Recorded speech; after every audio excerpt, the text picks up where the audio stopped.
Growing up is tough. Saying goodbye is even more tough. There's this feeling we get when we reach each accolade of age. It's as if we're saying goodbye to a bygone era. I feel like graduation is everybody's first big, major, painful Rubicon. But there is one Rubicon that all people will eventually have to pass. Hey Ed, think fast.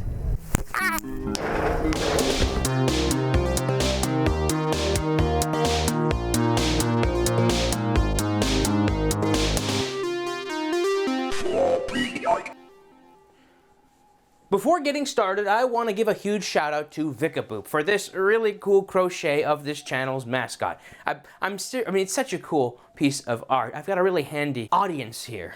This game we'll be covering, Love Sam, covers topics of addiction, specifically that of which is administered through needles. And while we won't see needles actually being used, we will be seeing them just sort of as a prop. If you are mildly sensitive to this topic, I believe you will be fine. However, if you have a severe phobia of needles, this might not be the time to watch this video. Love Sam was released in 2019, but it encapsulates an era of indie gaming that takes us back to a time when your favorite Let's Player, Markiplier, Jacksepticeye, Corey in the House Gaming were scouring Game Jolt, Indiegogo, all the different places for horror games to feature on their channel.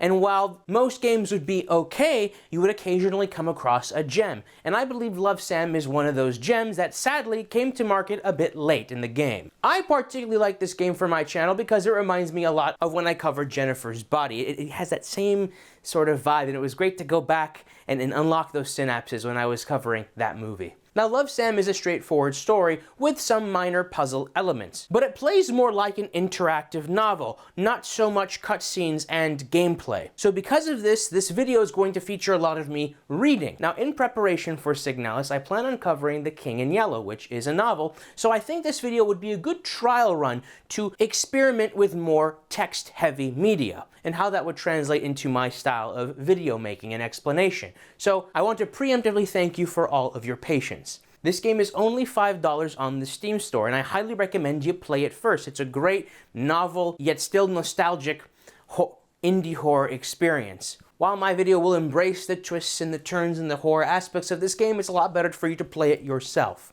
So, let's get right into our combing through of Love Sam. We start off by waking up in bed in a nice apartment. The story we will be covering is of teenagers, so evidently this character we are playing as has grown up and is living on their own. Turning on the light, we see a red heart-shaped smudge on the wall. This will come into play with one of the puzzles in this game. We can see that the kitchen is neatly kept. The garbage tied up in the bin ready for disposal, a clean microwave, and an empty fridge with a half-eaten pizza slice and some alcohol. This strikes me as the fridge of a bachelor, but I won't rule anything out just yet. I rummage through the cupboards and make my way to the apartment's front door. The front door is locked. Inside the closet we see some boxes for running shoes and a magazine for nature photography. So perhaps our character is athletic with a love for nature, perhaps even photography. Curious. In the main room we have a drawer with a pencil and a lock drawer right beneath it. In the larger drawers we find a t-shirt and jeans, again hinting at the very least towards a masculine wardrobe. We can't rule anything out just yet, but perhaps we already have some hints here. In the bathroom there isn't anything of note except that we can't see a reflection in the mirror. Whether this is a stylistic choice or not will be soon revealed. And given that this is a horror game, I'm sure the medicine cabinet mirror will be adequately utilized for a good classic scare. The calendar shows that we are currently in January of 2010. I'll keep this idea in my back pocket, but this could just be what the game asset just happens to show, not intended for us to frame the timeline. But if this date is intentional by the developer, this again would confirm to us that who we are playing as is now an adult, no longer a teenager. I look outside the rainy window and take a seat at the desk to read a diary titled, My Dirty Little Secrets. Read on to move on. Already we have a small hint as to the framing of this game. We aren't just merely reminiscing on memories, we are moving on from something. My Dirty Little Secrets. Read on to move on. The last human on Earth was sitting alone in a room. There came a knock on the door. The diary is starting off with the famous shortest scary story ever told. The last man on Earth heard a knock at the door. Curious, we are locked in a room, all alone. I've never cared for keeping a diary, but now seems to be a good time to start keeping one. Why? Because after all these years, I just can't forget about what used to be the light of my life. I know, overdramatic much? Knowing Brian Colmer as much as I did is bound to leave that big chunk of residue. Let's just say this diary is what's left of our relationship. Oh, that's a cowlick. That is a nuclear cowlick. There's nothing, dude. Normally I don't give a shit how my hair looks, but that's nuts. That'll make me. Let's just make it worse. Let's just make it worse. There we go. That's a nuclear level cowlick right there. Whatever. You're gonna have to deal with it. Brian Colmer, or B as he's referred to in this secret diary of dirty little secrets, is clearly a crush of the author of said diary. Crush is putting it lightly. Brian is really the object of this mysterious author's obsession. And now a couple of questions come to mind. Who are we playing as? Are we playing as the author, or are we reading the crazed writings of another character? Perhaps if we just focus on one question, everything else will fall into place. Who is this mysterious author? We'll have to read on to move on. 3 years. No. 3 years have passed, and the world around me is still the same. Well, except for me. I look like a mummified corpse. But what would B say if he saw me again? B left Rosen Peak the moment he graduated high school to go to a fancy college of his dreams. Since then, I could only rely on my memories of him to keep me going. I wonder if it was the same for him, too. When you love someone, his whole existence just gets etched into your brain. So no matter how much B changes, I will always know it's him. But will B do the same for me? I love B, but he was not the most likely person to remember stuff. It's been 3 years, so it's possible he did just forget about me. Or am I giving him too little credit? So here comes the big question. Will he remember me? We have to circle an answer before moving on. As far as I know, this specific choice doesn't play a role in what ending we get or how the game plays out, but it does foreshadow a future choice we will have to make.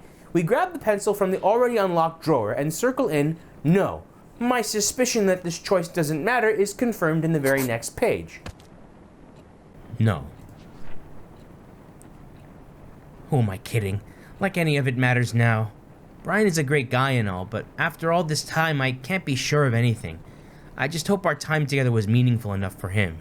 You see, it doesn't matter whether or not Brian will remember the author. The author has no bearing on that fact or any knowledge of it regarding this. What ultimately matters is the choice of the author to either move on or hold on to the memories we will be mulling over in this game. Enough to make him cherish even the darkest ones. Speaking of cherishable memories, I wonder what happened to Joe's Diner. It used to be my favorite place. Naturally, because it was B's favorite place to begin with. There were two things that were too good for Rosen Peak. It was Brian and Joe's Diner. Home of the best pancakes in the world, as Brian used to say. Things are so much easier back then. B would just go, hey, and I would be like, hi. Nothing but hanging out after that, with some occasional visits to Colton Hill. We had such a good thing going on. Will he remember my voice? Will he say hey to me again? Did time already ruin our moments?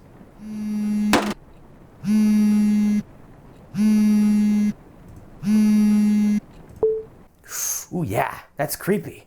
For the first time, the drawing on the diary animates. In this case, it's the vibrating phone, and we are given a light jump scare, our smartphone falling to the table next to us. So this hints to either a supernatural element to this game or a psychological element to this game. I'm of the mind that much of what we're going to experience through this game is within the player character's psyche. And so given that the dirty little secret diary says read on to move on, this implies that we're going to be recalling past events, placing the gameplay in the present day. We're going to be basically taking a walk down memory lane and piecing together a story. We pick up the vibrating phone to hear breathing on the other end.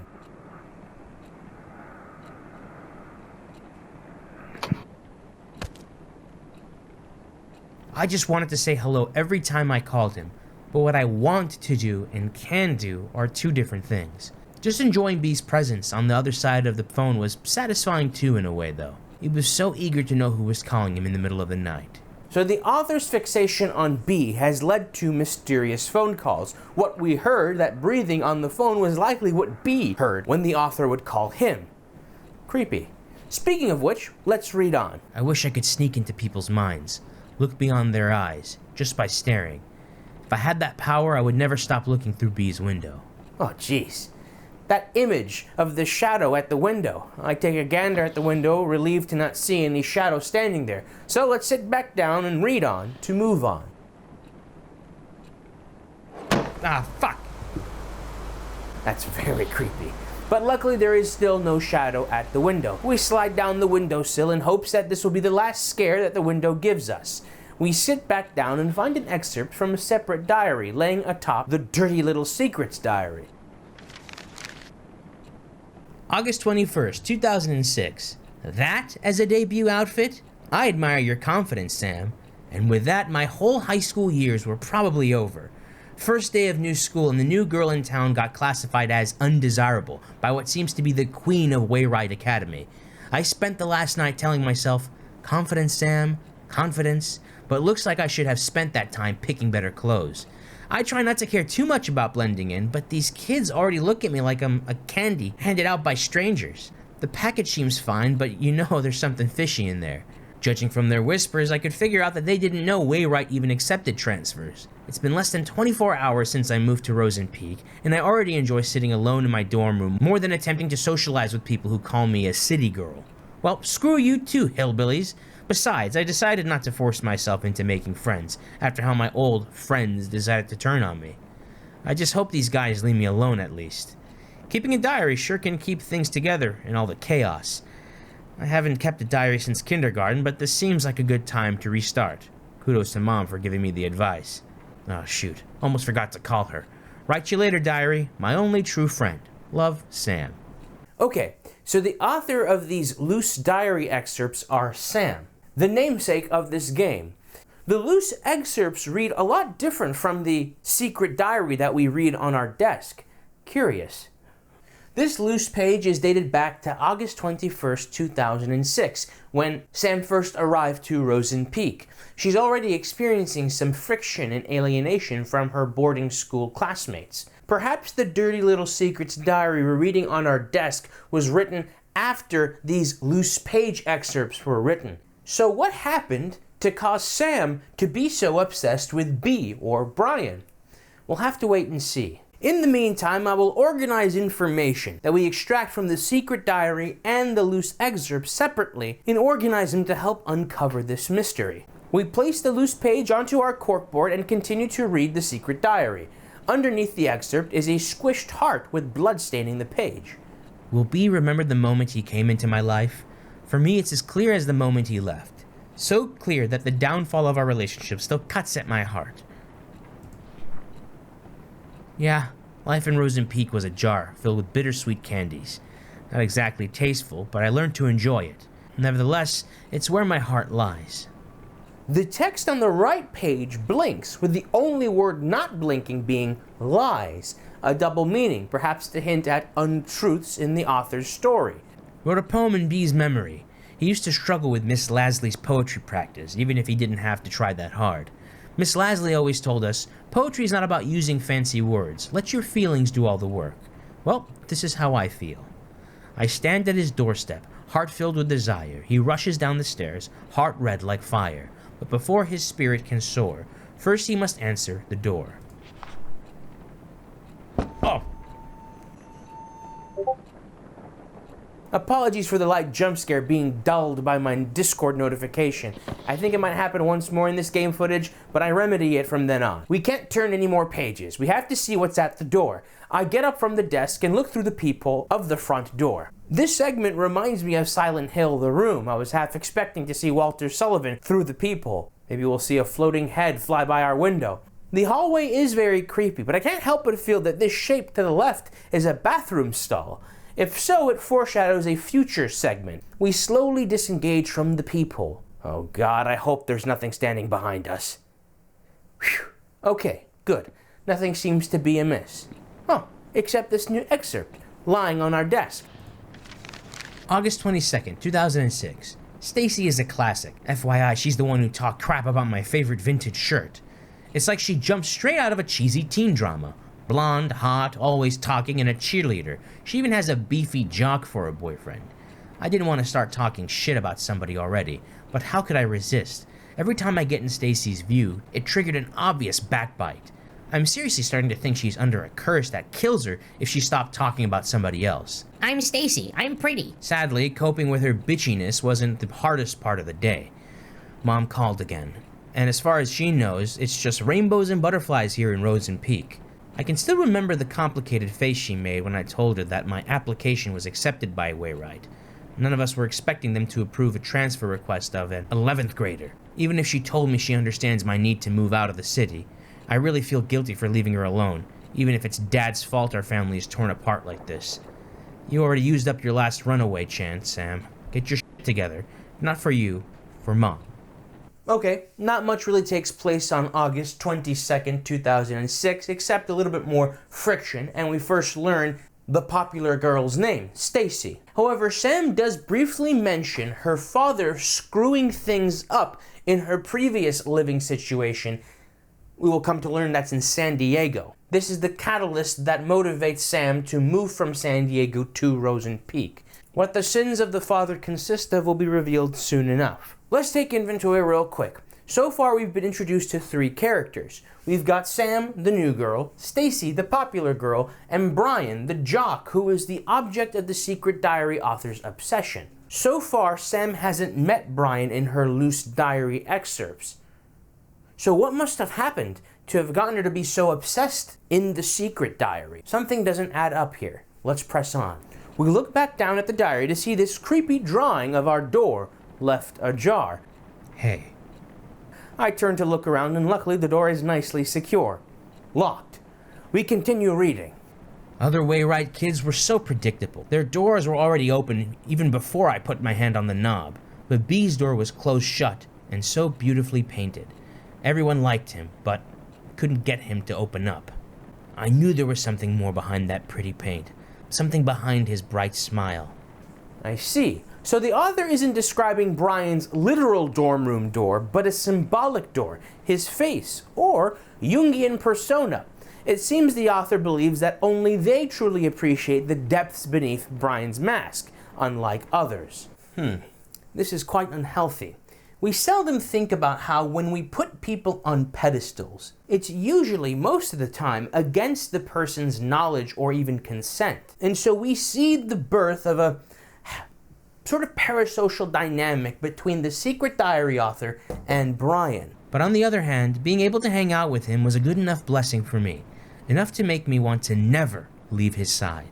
Ever. We see a drawing of a creepy shadow. I look around the room and see there's nothing amiss, and continue to turn the pages.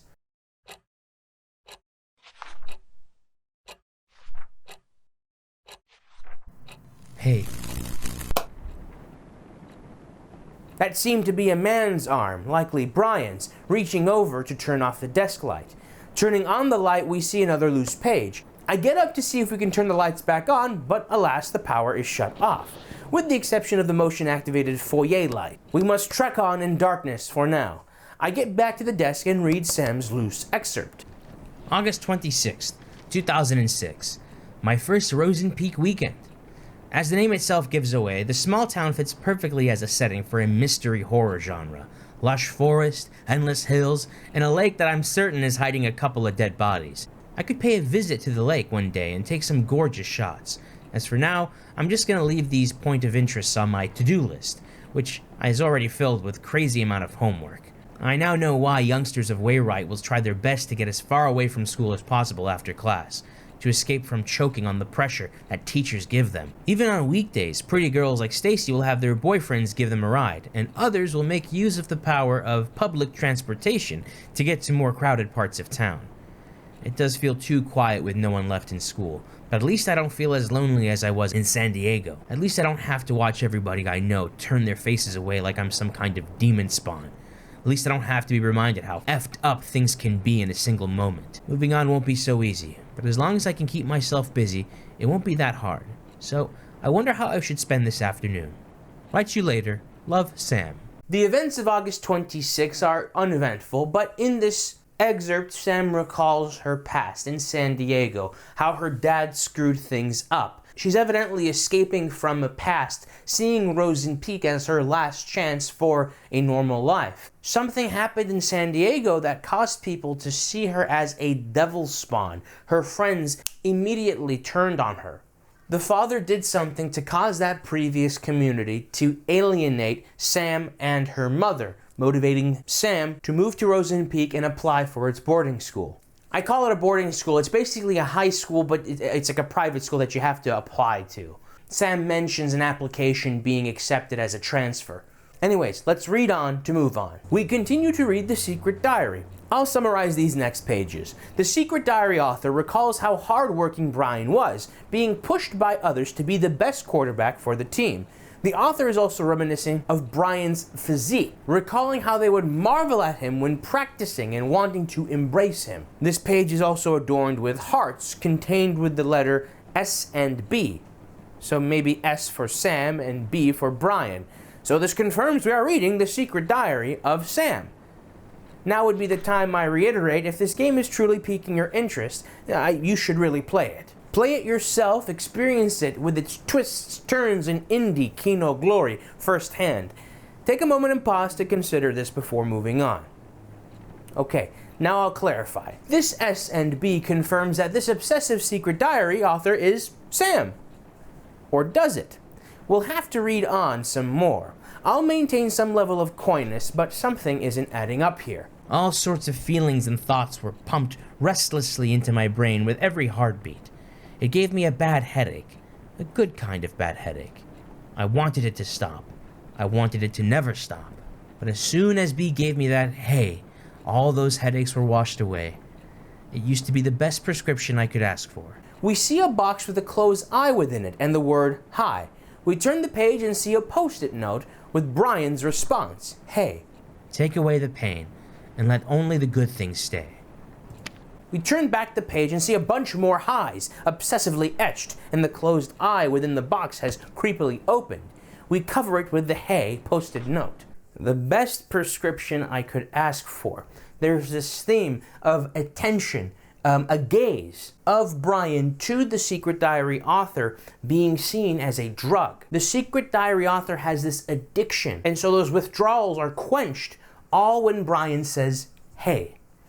But alas, the author mentions that Brian left. Brian is no longer a part of their life. So naturally, that big void that Brian left must be filled with something, another kind of drug. Let's read on to move on. We turn the page to find another excerpt. I'll summarize this one. On August 31st, Sam marvels at the size of the school library and its uncanny cleanliness. She also mentions Stacy again, but now mentioning her boyfriend, Kyle. We can glean from this excerpt that Stacy and Kyle are together, and Brian and Kyle are a best friend jock duo. The way she wrote Brian, was it, implies that she is only vaguely familiar with Brian, so no obsession or fixation has developed at this point. Okay, we have all four characters in play. We've got Sam, the new girl protagonist, Brian, the object of the Secret Diary author's obsession.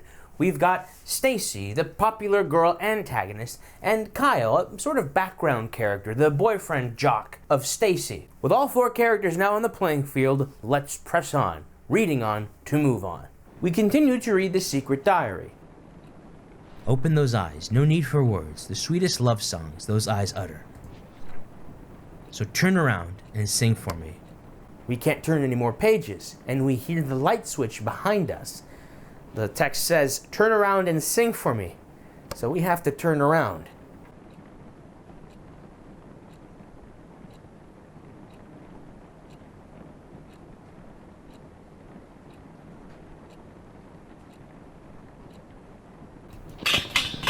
Fucking hell. This is genuinely one of the creepiest images of this game. It shook me to my core when I first played it, almost a year ago. Fucking... Oh, yo, that's great. Oh, that's a good scare. Hey, you come...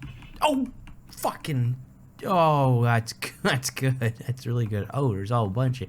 Now you just spilled all this fucking marinara salsa. Oh, it's a stick. We get up from the desk, only to get startled by the clanging of metal and debris. Our kitchen is now a dump. Trash fills the bin with no liner. Pots and pans flow from the cabinets and sink, and debris litters the floor. Whoever our player character is starting to let themselves go, evidently suffering from some sort of unwellness or lethargy.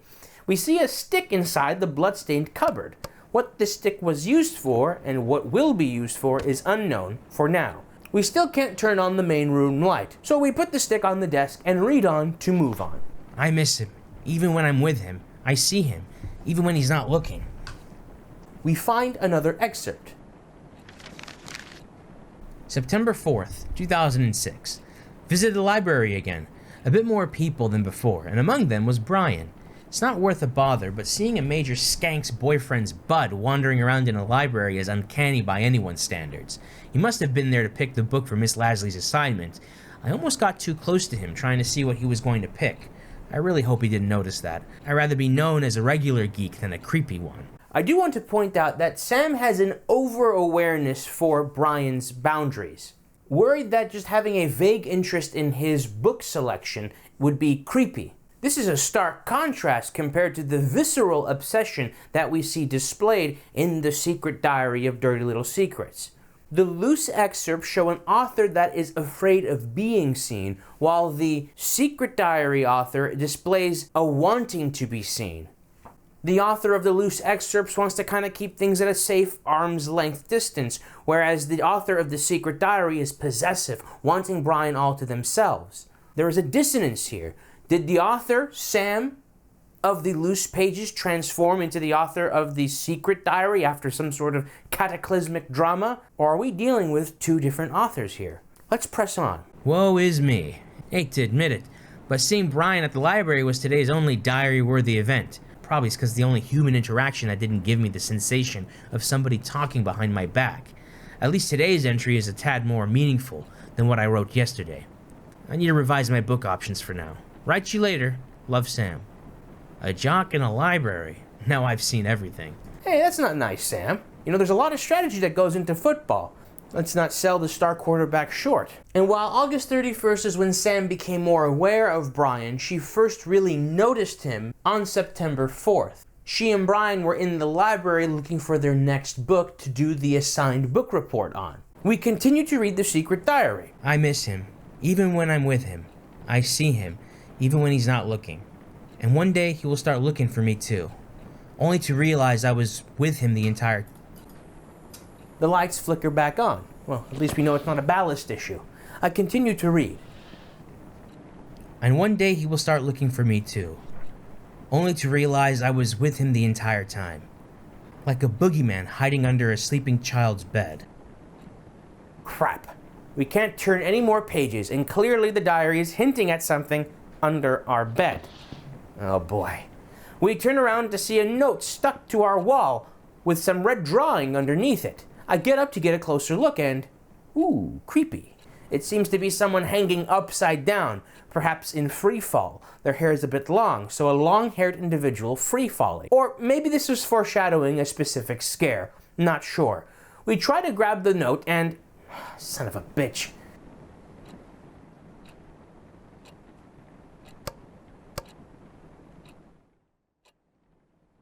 We reach underneath, but to no avail. We need something to help us grab the note.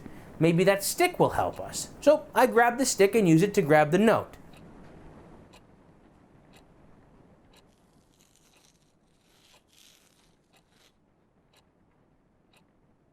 Phew, no jump scare. Before reading this excerpt one more time, I do want to tell you the scares in this game are very good. Seriously, if you haven't played it, you should. Anyways, let's go ahead and read the note. September 7th, 2006.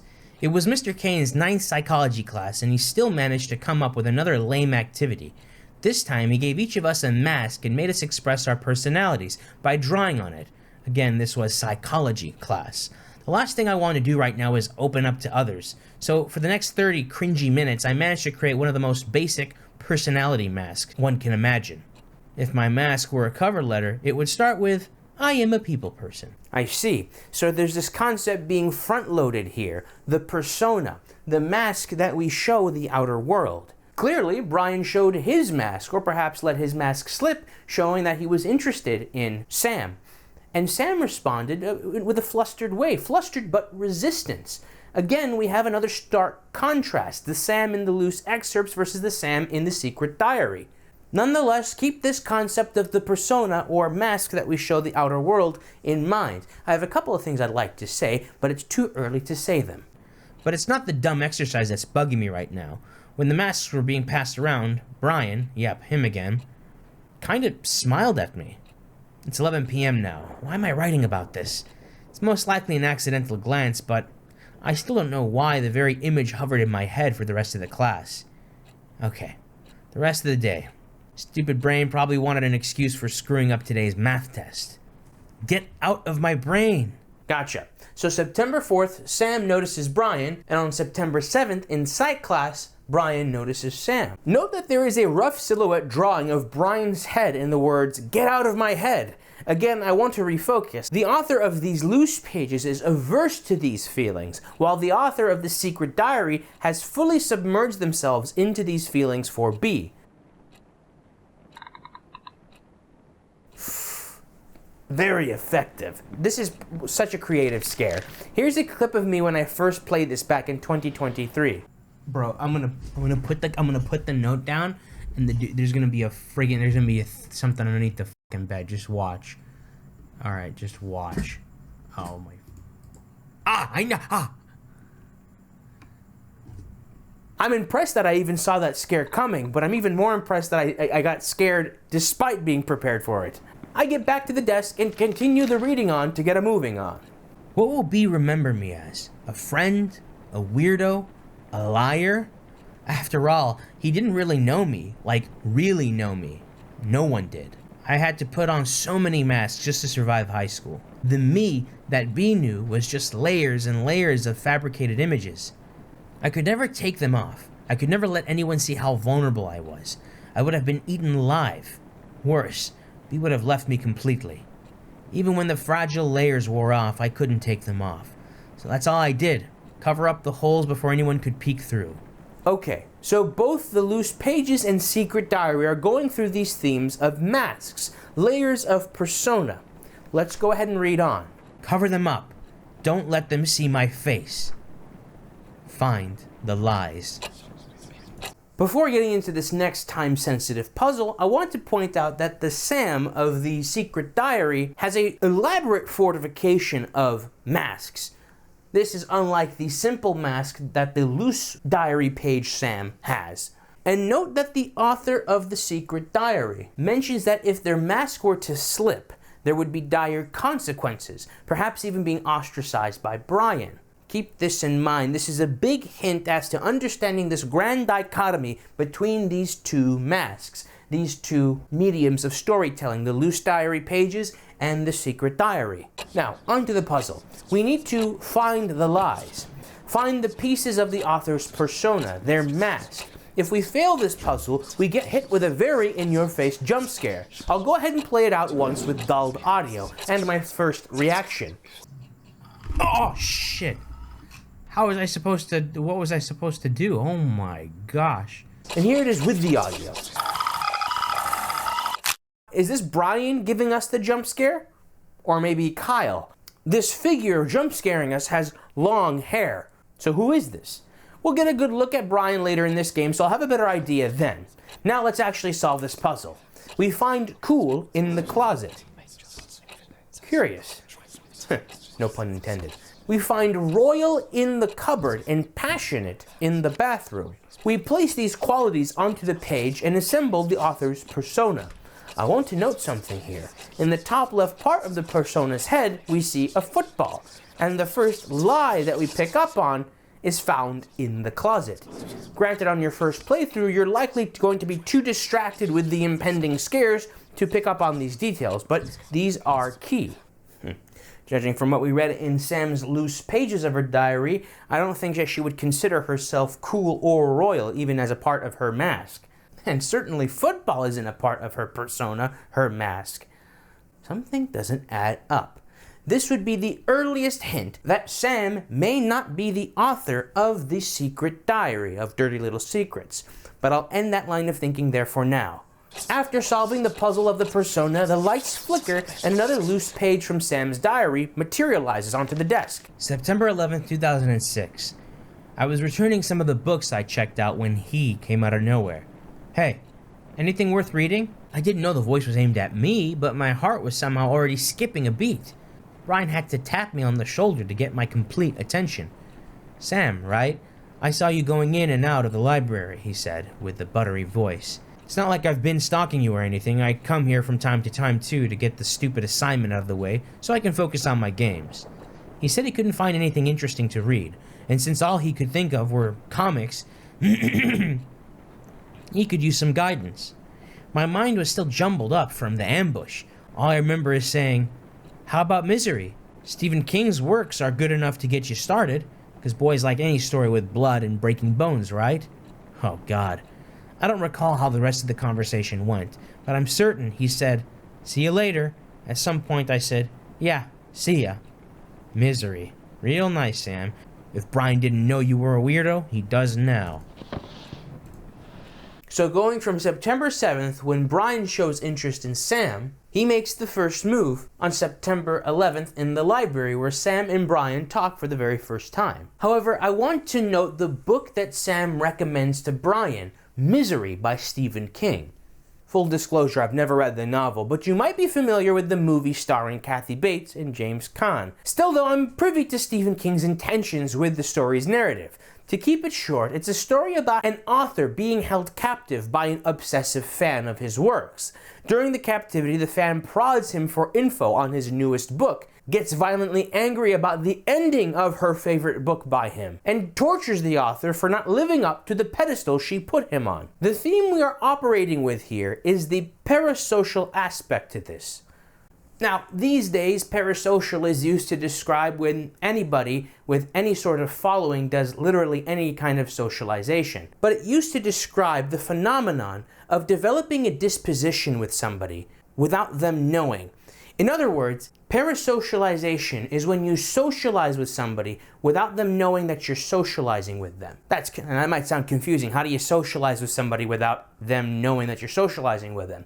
Well, before the word parasocial's current use, it used to be used to describe sort of obsessed fans, or really any fan who develops an intricate disposition towards somebody they are a fan of, a celebrity that they are celebrating. Developing this disposition, this elaborate disposition, despite never actually meeting this person. Or to be more precise with its definition, despite this celebrity never knowing that this person who is developing this disposition with them ever even existed. But even outside of the realm of celebrity, I would describe the phenomenon of putting somebody on a pedestal, especially without them knowing, as a form of parasocialization. We will come to find out that the author of the secret diary does have a bona fide relationship with Brian. So Brian is aware of the author's existence. But there is an aspect that I would describe as parasocial. Brian is unaware that the author has developed this disposition. Only I know B. Only I care about B. Only I am good for B. I know B more than anybody else. This kind of reminds you of kind of the crazy fan. You know, everybody's a big fan of, Gwen Stefani, but I'm her biggest fan. The secret diary author, in a way, is B's #1 fan. But mix that with the familiarity of a relationship, you could also see the author believing only they know what's good for B. And anything that Brian does to show autonomy is considered a betrayal to this pedestal that the author has created special for B. The reason I'm bringing all of this up, and I'm really digging into this sort of parasocial aspect, is because later in this game, a fictional book will be brought up for Sam's book report, and she will give an elaborate breakdown of its plot, allowing us to juxtapose it with Love Sam's plot. I think Misery is sort of just mentioned in hopes that us, the player, would be able to stick these two concepts together. And I think we hit a gold bullion of floppiness with this. And it will give us a deeper appreciation for this story's twists and turns.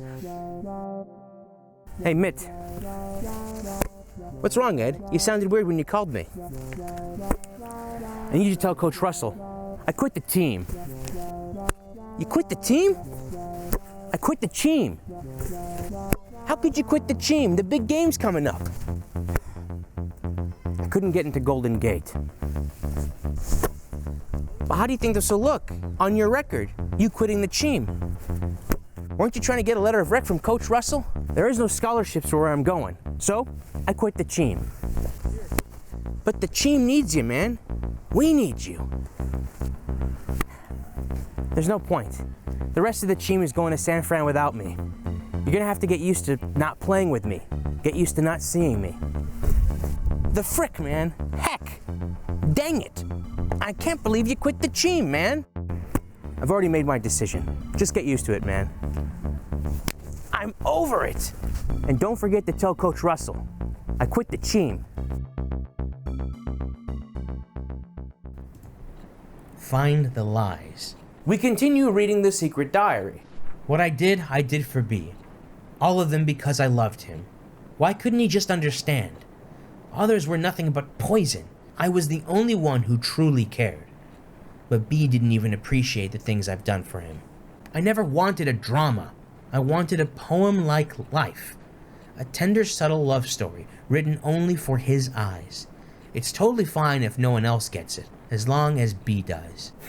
It seems my misery extrapolation I made is quite apt. Right when we are introduced to the book Misery through these loose excerpts, we see the author of The Secret Diary show this sort of entitlement to Brian's life. In this moment, the author is the fan, and Brian is the author of his own life, unknowingly displeasing his obsessive fan with his life decisions and pathways, like a crazed fan would be displeased at their favorite character being killed off in a book. Let's continue reading. I hope B remembers our own little world. Even if he forgot about it, I made him a map so he can find his way back. And I think it's a good time to come back now, B. Let's go back to our small world, where all your favorite places are forever etched in my heart. This puzzle is simple enough. We must use heart stickers to solve what Brian's favorite locations were in Rosen Peak. The first step of this puzzle is to find the other two stickers. I recall seeing a red heart, right beneath the light switch when we first started the game. Now in its place we see a red heart, a red heart sticker. The words "go back" hint to us to turn back a page. Doing so, we find another loose page of Sam's diary. September 16th, 2006. Turns out the lake does have a history of having a dead body in it. I know this because I went there. I went there because Brian took me there. What? It all happened so fast. I was outside the yard reading when Brian appeared out of nowhere. Again. He said, "Hey," and started telling me how he actually enjoyed the book and how he never read the same book twice in his life. And since he was heading out, he offered to give me a tour of the town. 10 minutes later, we were passing Joe's Diner, home of the world-famous pancakes, said Brian. There was also an arcade across the diner. Brian hates the place because it's teeming with 10-year-olds. The donut shop was Brian's must-go-to place, unlike the music store, which, according to him, seriously needs to restock. I found my own point of interest, a bookstore. It was weird seeing a bookstore and a gym standing side by side, though. At the end of the tour, I finally got to taste that sweet pancake Brian worshipped. Out the window, I could see a weird, gigantic hill that was also visible from my dorm room. Brian revealed that he had a secret base of some kind there. He jokingly said he could take me there when I'm cool enough. After dinner, Brian dropped me off at the bus station and drove off to meet up with his friends. I was exhausted, but hyped up beyond my limits. I can't sleep. How can I when the whole day just feels like a dream? Not much to glean from here. Brian tells Sam how much he liked Misery, that he read it more than one time. And this would also note on the timeline the first excursion that Sam and Brian went on. Colton Hill is mentioned, but they haven't visited just yet. I really like this puzzle. It's a bit of reading comprehension. We are to figure out Brian's favorite spots using Sam's account of their first excursion. Brian's favorite spots are the diner, the donut joint, and Colton Hill. A love for breakfast foods, donuts, and the great outdoors. Brian's a real Dale Cooper. We solve the puzzle and press forward. I'll go ahead and summarize this part. In the next few pages, the Secret Diary author likens Brian to a donut, sweet but with an expiration date. Once reaching said expiration date, turning cold and bitter. Evidently, the author is describing their relationship. We'll find out soon what could have caused their relationship to have soured. The last page before being barred from reading on hints to us that we need to heat something up. Well, this takes us to the refrigerator, where we find a donut. We must simply heat it up. I'll let this one play out. I miss its warmth. That's a tasty looking donut.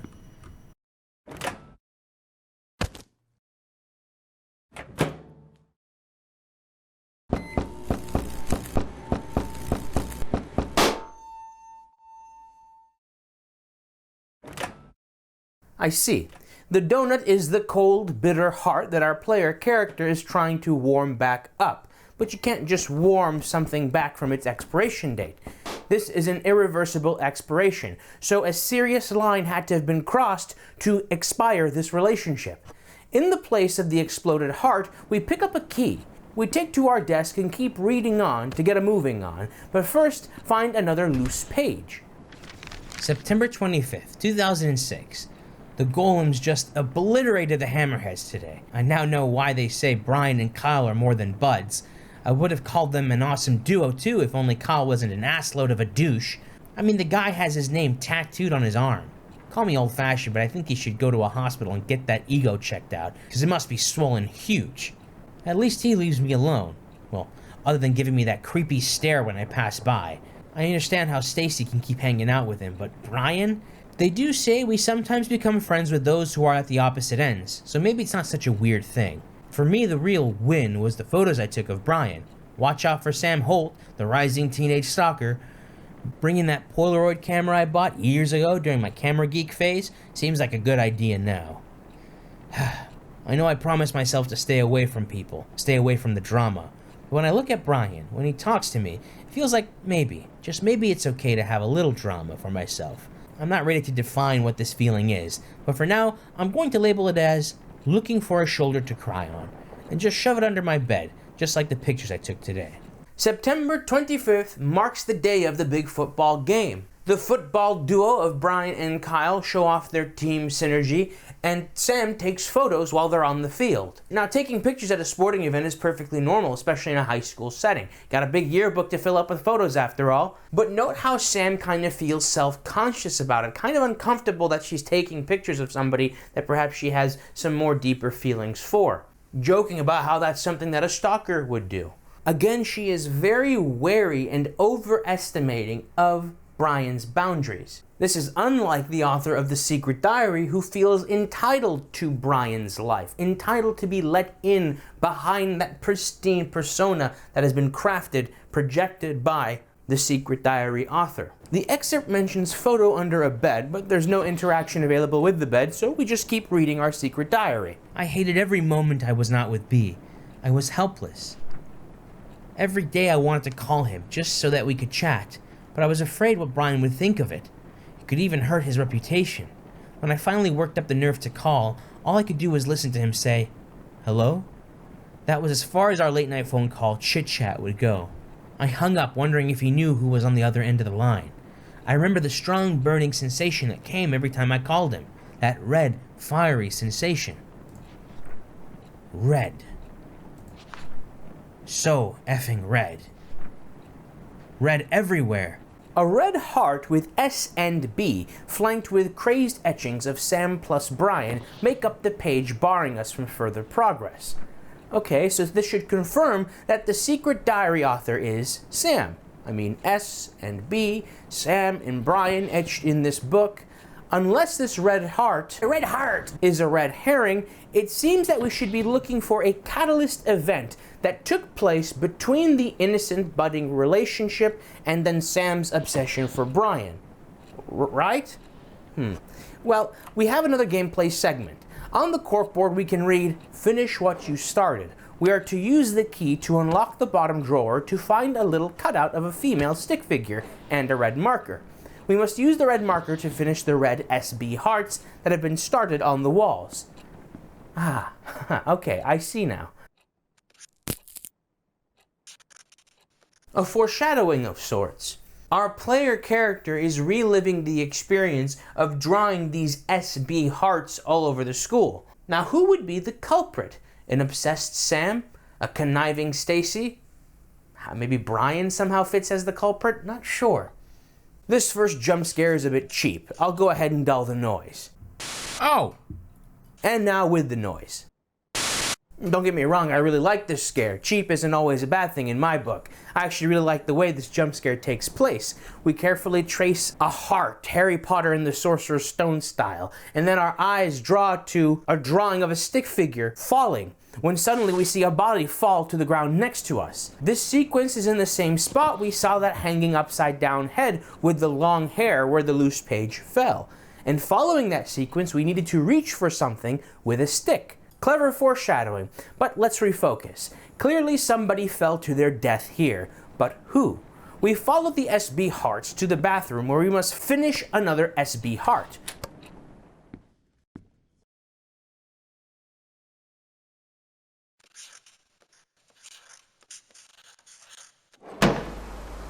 On completion, the window opens, and we can't close it. I go for the door trying to nope my way out of here, but there is no noping here, only coping. We must draw the SB heart with our face right next to the window. We can see somebody creepily standing, heavily obscured by darkness. It looks like a man, maybe Brian, not sure. This wooded area the person is standing in will come up again. I nervously complete the heart, and the figure disappears. This is another great scare. Are these figures, these people that we're being scared by, ghosts? Constructs of a guilty psyche, perhaps? We wake in the same wooded area we saw that mysterious figure standing in through the window. We will come to learn that this is Colton Hill, the hill that Brian likes to escape to every so often to get away from everything. We keep walking until we find a note. Sam, meet me at Colton Hill. You know where to find me. Brian. So it seems that Brian left a note for Sam to meet him here at Colton Hill. Picking this note up is followed by rushing footsteps towards us. Okay, I can see an image forming here. We stand close to a ledge and are drawn out by Brian. We get rushed and perhaps fall off said ledge. But something doesn't add up here. The story will materialize as we keep moving on. We wake up in our bed. I look around to see if there are any changes, but nothing sticks out to me. We find another loose page from Sam's diary on the desk. September 28th, 2006. Due date for Miss Lasley's book report is right around the corner, and I'm still not finished. Only I wasn't too disturbed. You see, normally I wouldn't bother reading a teen romance story, but for some reason I thought, hey, why not? The premise for Mingled itself is pretty generic. Jenny has a huge crush on her childhood friend Michael, but she can't get Michael to think of her as more than just friends. She reaches a conclusion that it's because of all those girls around him, so she starts making a list of all the basic girls who also have a crush on Michael. What she's planning to do with the list is yet to be revealed. If I can finish reading the book by tomorrow, I'll be able to finish the report with just enough time for a revise. P.S. I wonder how Brian is doing with his assignments. Why am I even interested? It's because he's been asking for my help with some of his works, and I gladly agreed to. Why would I do that? Because by helping Brian focus on his practices, he can bring trophies to our beloved school. It becomes safe to say I'm taking part in a bigger cause, not like I'm doing this for personal reasons, right? So on September 28th, Sam had nailed down a book she'll do her assignment on, Mingled. I tried looking up this book, but I couldn't find the book that she was describing. The only one I could find was an erotica book released in the early 2000s, with one Amazon review. So Mingled is likely a fictional book that only exists within this universe of Love, Sam. This is likely why the developer had Sam spell its story out so explicitly. Sam seems to relate to the obsessive Jenny in this book, again leading us, the player, to think that she is the obsessive author of The Secret Diary. We continue reading The Secret Diary. I wanted so bad to be close to Brian. So close I can peep into his beautiful head. Oh jeez. That image creeps me out so much I'm compelled to check the window, but luckily nobody is creeping in on us. Perhaps because we are the creep. So close I can just lean into him and tell him my deepest desires. You. So we find another little stick figure cutout, this time a male. Underneath it is the word you. So at the very least the player character is male. So are we playing as Brian, going through a sort of misery-like psychological hell? Now, just because we, the player character, are male, it doesn't mean the author is the same character, right? The only other male character I can think of is Kyle, but he's just a background character. Perhaps I'm just overthinking this. Let's press on to read on to move on. I'll let this segment play out. So close that I can whisper. Don't leave me. Don't go away. Don't smile for others. Don't look away. Don't look away. Don't look away.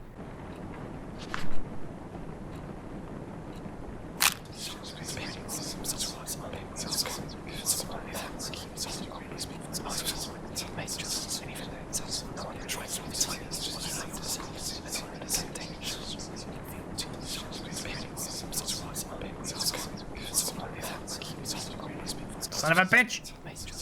Son of a...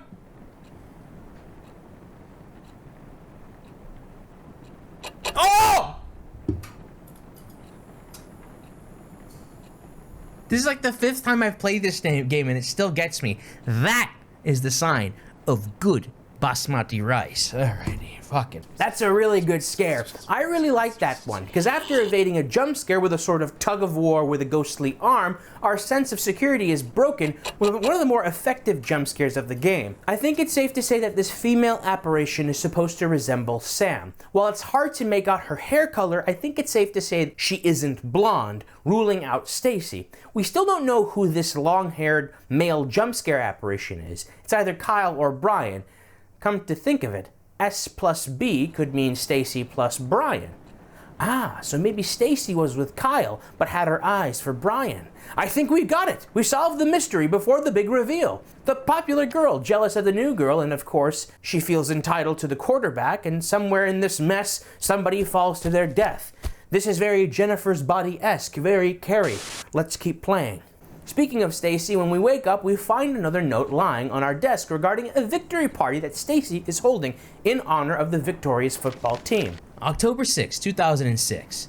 Stacy invited everybody to the late post-victory party at her place this Friday. Weird that she told me this in the hallway herself. The sudden act of courtesy was enough to leave me frozen. But now that I think of it, a self-conscious beauty queen like Stacy would love showing off how tolerant she could be. I'd prefer celebrating quietly in my room, but since the party is practically being held for Brian, I thought it would be sort of rude for me to not be there. He was nothing but nice to me since I met him, so the least I could do is show up. Plus, I could probably witness the face Stacy makes when she sees I actually had the nerve to show up. Maybe, just maybe, I could even piss her off, if I managed to strike a conversation with Brian. And Omega, hanging out with an alpha? Kyle would be busy comforting Stacy, fuming about how I mess up her ecosystem. No peer pressure, Sam. Just clean drinks and hopefully some casual talk with Brian. What could possibly go wrong? Something tells me this party will serve as the tropey catalyst to somebody's fall into madness. The red paint bucket carry moment. Let's press on. We continue to read The Secret Diary. Like staring into closed eyes, I could never know if B knew I was looking at him. Did he even know I was there? Maybe he knew but simply didn't care. The only thing looking back is my decaying sanity. I wanted to look away so much, but what's the point when the stench is still there? I started to think the only way to get B's attention was to throw myself off Colton Hill. How did it become so low? All I wanted was a chance to show how I feel about B without getting any noise getting in the way. No matter what happens next, it would at least give me some sort of closure and peace. Brian was super likable. Everybody liked everything about him. They couldn't stop smiling when Brian started talking. They made me want to puke. They smiled as if the relationship with Brian meant anything. And yet, I was the only one left with a broken heart when he left Rosen Peak. Brian was so determined about leaving that being a star player wasn't enough for him. B needed to be an effing model student. Nothing says, pick me to college admission like a spotless student record. He can't just shake up... My reading is interrupted by the shaking of the drawers. Before this next segment, I want to again reiterate the parasocial entitlement the Secret Diary author feels to Brian. It always seems like these kinds of stories like to prop up the jocks as these sort of unbothered, perfect, unfazed individuals who have never experienced an ounce of angst in their life. But not in Love, Sam, and so I have to commend the makers of this game for subverting this trope and telling a very relatable, good story from a unique perspective. Evidently, the Secret Diary author isn't the only one putting Brian on a pedestal. It seems all of his peers, the school, the faculty, his parents are all putting, I say his parents, his father, his mom passed away, are all putting him on this pedestal. He's the star athlete. He's going to go places. He is put on a pedestal, seen as the trophy winner, nay, the trophy, instead of being seen as the simple teenage boy he is. There's a twisted irony that the Secret Diary author claims to have this special perspective, this special gaze towards Brian that is unlike the rest of society, when in reality, the Secret Diary author is just participating in the same pedestal treatment of Brian, only in a much more creepier way. Brian isn't the only one with their struggles, however. Our player character seems to have a history with addiction that's catching up with them. The drawers are rumbling violently, like a violent withdrawal craving. Our protagonist, despite their interpersonal shortcomings, bravely faces these demons. We must relentlessly click on the drawers to pull them out, revealing only clothes to be in the drawers, the needles being only hallucinations. If the player character and Secret Diary author are the same character, then I must ask, when did the addiction take hold? When did they start using? During or after the relationship with Brian? Within these unhinged drawers, we find another note excerpt dating to October 7th. October 7th, 2006. Oh man, everything's gone wrong. All my senses are screaming in pain. I don't even remember drinking any booze. The pain only escalated the moment Brian texted me. You feel okay? No, I was not okay. And why is Brian asking me this? Did I do something to him? According to Brian, I went from being quiet to crazy happy and cute. His words, not mine. Real quick. I was so close to being the center of the party that he had to bring me back to the dorm. Why can't I remember any of them? Congrats, Sam. You've reached a new low in life. Shit. Is this it? Is this how I die? I sincerely asked Brian if there was a good place to end it all. He said, maybe now's a good time to show you my secret hideout, since I passed the test by showing the whole school a different me. Is he seriously gonna take me to his Colton Hill hideout? Tomorrow I'm going to the so-called most romantic place in Rosen Peak with Brian. There's something in my head that's keeping me awake, and it's not a hangover. I was expecting some sort of cataclysmic prank, the catalyst to a much more grave teenage angst-fueled disaster. But no, Brian and Sam handled the situation in a very mature way. Whatever plot or hijinks that was afoot in the poisoning of Sam failed. Again, this game, Love, Sam, subverts these tropes that we've come to expect in these sort of teen drama stories. Sam does mention that she didn't even drink a drip of alcohol, so there's really no reason for her to be feeling any sort of effects of substance. Somebody must have drugged her. Now my money is on Stacy. She's the one who gave us the invitation after all. But time will reveal the details of this plot. Aside from the aftermath of the party, Brian proposes another excursion for the two, to Colton Hill. Here's something a bit damning. She mentions wanting to throw herself off Colton Hill, and while at first I thought she was being intentionally dramatic, this next document tells us a different story. Suicide suspected in death of missing teenager. The girl of 17 who was found dead at Colton Hill likely ended her own life, police says. Sam Holt, a transfer student of Wayride Academy, had been reported missing for 6 days until Rosen Peak authorities discovered her body in the forest. Due to days of heavy rain around the time of her death, the investigation of Miss Holt's death faced a few challenges. However, interviews with school faculty members and its students led to the possibility that she threw herself off the cliff of Colton Hill after months of rejection from her peers. She was rarely seen with others, said one of her former teachers. She was even publicly humiliated just before her disappearance. It must have worked as the tipping point for her. Rosen Peak police says the fall did not kill Sam instantly. It's possible she gasped for air through her broken neck before dying. Wayride Academy now faces a suspicion of neglecting its students, led by the mother of Sam Holt. Well, this is all very messed up. Did Sam throw herself off the hill? Did Brian invite her to the hill to push her off and frame it as a suicide? Fuck off. Just as our mind begins to race with the possibilities, we are interrupted by a knock on the door. We peer inside to see our hallway being replaced by the school bathroom, and we can hear and see a stall open. Creepy. We pull away from the people and are taken back to Colton Hill, this time with an apparition of Sam, likely her after following the note to meet Brian here. The apparition disappears, and after walking to the ledge, this happens.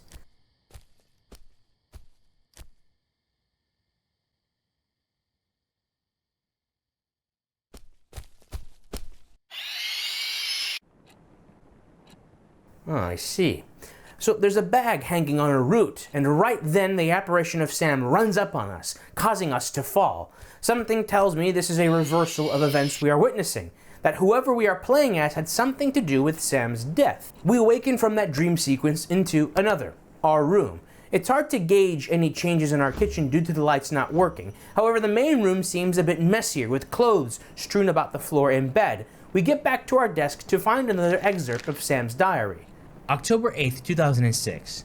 OMG. Brian actually took me to Colton Hill.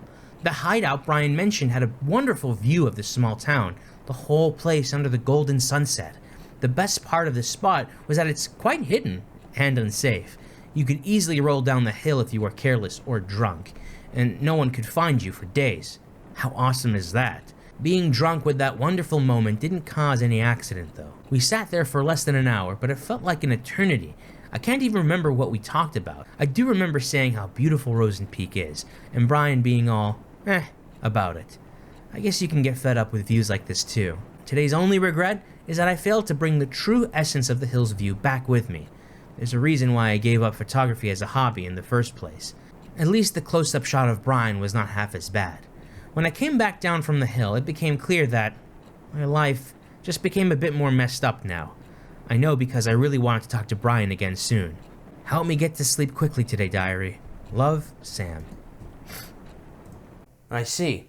So this excursion didn't lead to Sam's death. Perhaps the note that we read earlier asking Sam to meet Brian at the hill denotes a second rendezvous that led to Sam's death. But as of right now, Sam has survived this excursion.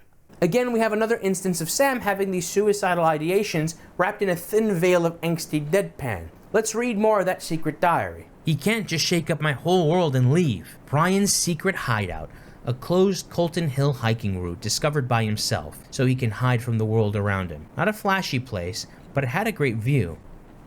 All of life's problems. Colton Hill, our sanctuary.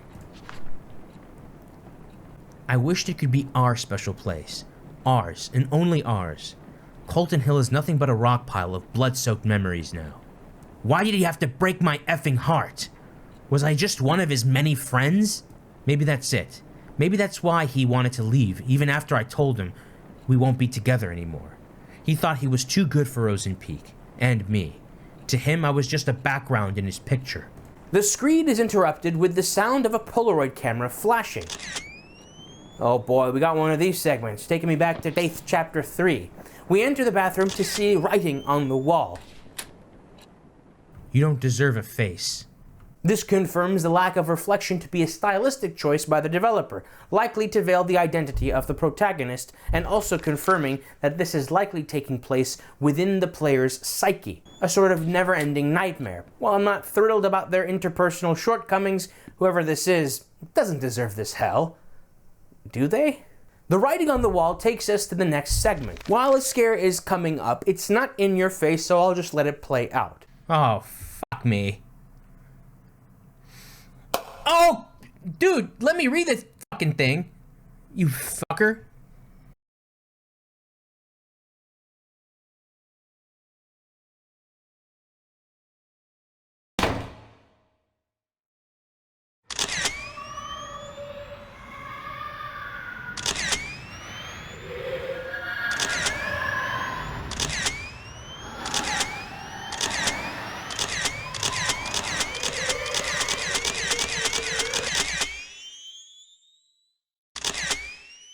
A shadowy personification manifested for a quick moment in the shower will be facing our demons very soon. Safe for now, we place the note on the corkboard and give it a proper read after placing the camera on the desk.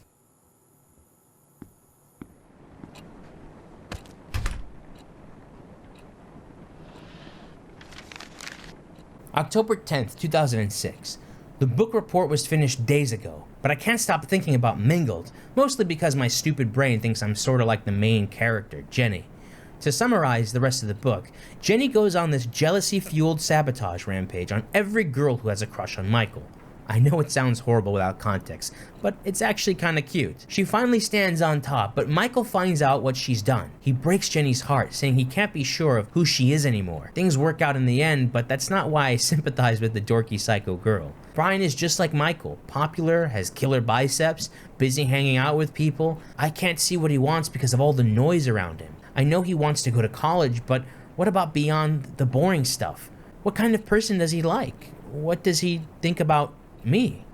He told me about his mom, how she died of cancer last year. It must have been so hard trying to look okay in front of everybody who's depending on him. I sometimes feel like he can't see me because he's so busy trying to meet everybody's expectations. I know how those around us can be hurtful, and it's dangerous to rely on them so much. I just wish I can tell Brian one day that I'm here for him. Can everybody get off Brian's back for just a moment? Jeez. Well, I mean, Sam is not being entitled or anything. She's just being a concerned friend who has a deeper feeling for her peer. Nah, I gotta give Sam some props. Unlike the Secret Diary author, it seems she does genuinely care for Brian.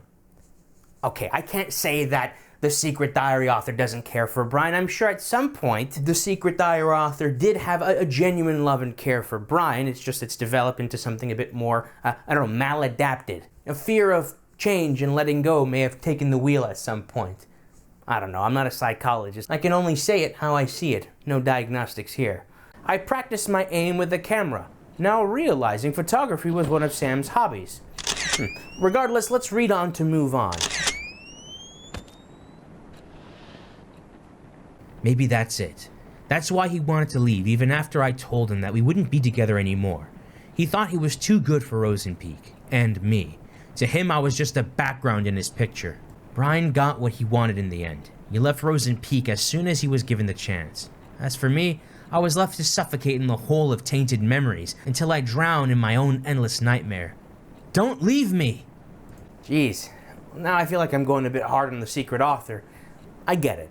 Personally, I can't relate. I couldn't graduate fast enough, but I know some who did enter an epoch of depression after high school. Saying goodbye to God knows how many souls when you all just split off into your own various high-octane career paths is honestly brutal, and a bit irresponsible that we put kids through that.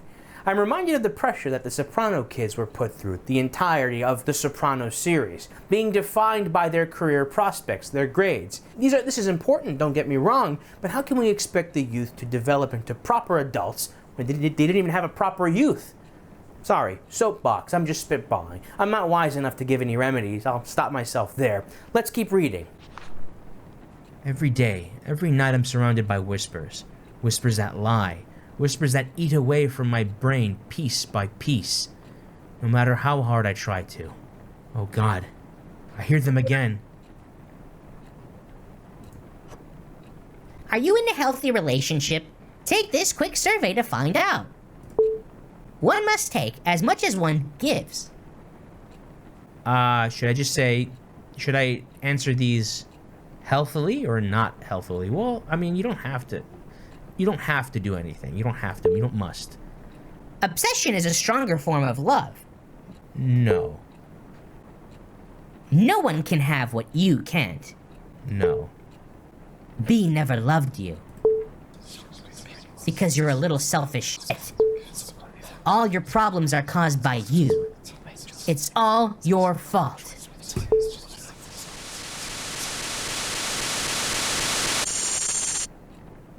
Results are in. It looks like you still have your eyes closed shut. I desperately click to free myself from this quizzical despair and answer another call. More breathing on the other end. We find another loose page. October 13th, 2006. Miss Lasley gave us an easy poetry assignment for once. She said it's okay to make a parody of the classics as long as we stick to the ABCB rhyme. So I took the liberty of letting my imagination go ABC berserk. Here's a slight taste of my early works. Roses are red, violets are blue. My life would have sucked if it wasn't for you.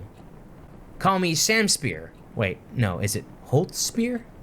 I could have waited for Brian to ask for my help with the homework again, but I decided to make the first move this time. And guess what? He said he can handle it alone. Call me paranoid, but I'm worried I might have hurt Brian's pride. That's what happens when Sam opens her idiot mouth or uses her idiot brain. P.S. I've decided to carry my diary in my bag. The doors in the girls' dorm are way too easy to open. Not as easy as Stacy, though, if you know what I mean. I even saw one of the girls using a notepad to crack her door open. Besides, I have this weird hunch that someone's been reading my diary. I've decided to not ignore this hunch. Well, come to learn that Sam's hunch is correct. There is a plot afoot, and it's no coincidence that this is taking place around the time of the plot to poison her at that victory party. Stacy is still my prime suspect. This also acts as a hint as to how to solve the next puzzle, the rhyming pattern, A, B, C, B. Let's keep reading the secret diary. Haha, that rhymed too. It's getting worse. This effing shithole town left a disgusting crack in my heart. And it's getting bigger and bigger and bigger. The voices I hear from the crack are getting louder. I see more and more eyes staring at me through the gap. When I ran out of places to run, I had only one solution. Now my memories are scattered all over the dark, and I must look for them in the dark. I really like this segment. We must use the camera to take pictures of poetry verses. Each one prints out a creepy, unconsensual candid of Brian. We are recalling memories of the secret diary author creeping on the object of their obsession. Oh! One verse reveals a creepy smile and eyes above the bed.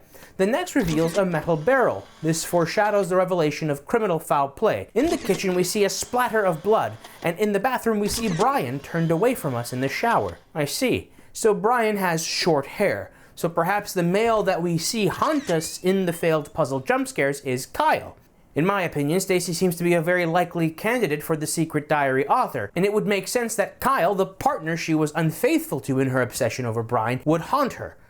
I mean, who else could we be playing as? Each photo has a verse attached to it. Following the ABCB guide, we form a poem of memories. I cherish your smile, I indulge in your gaze.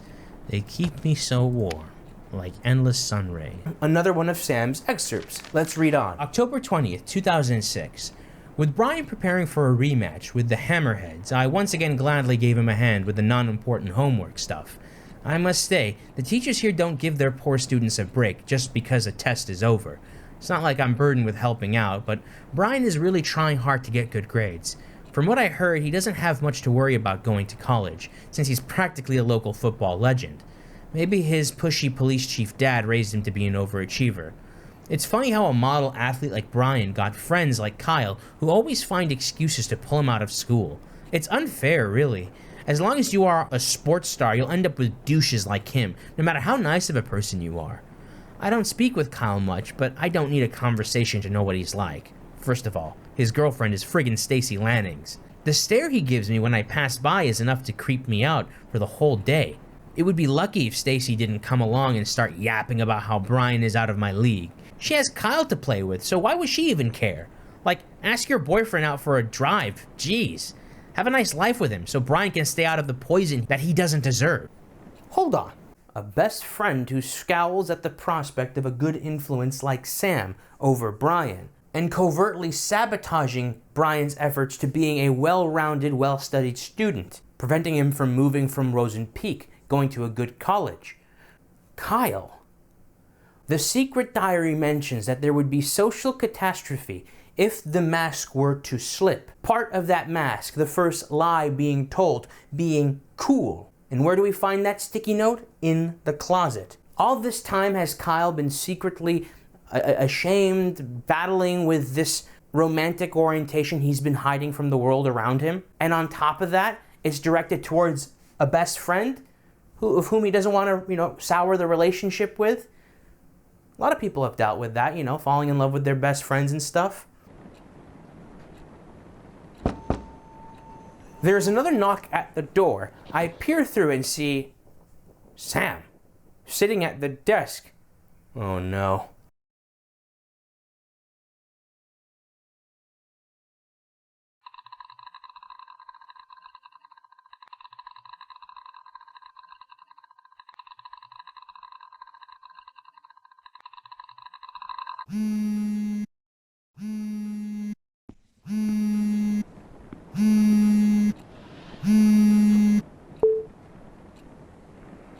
What follows is a relentless onslaught of creepy, breathy phone calls. And now I realize the breathing sounds very masculine.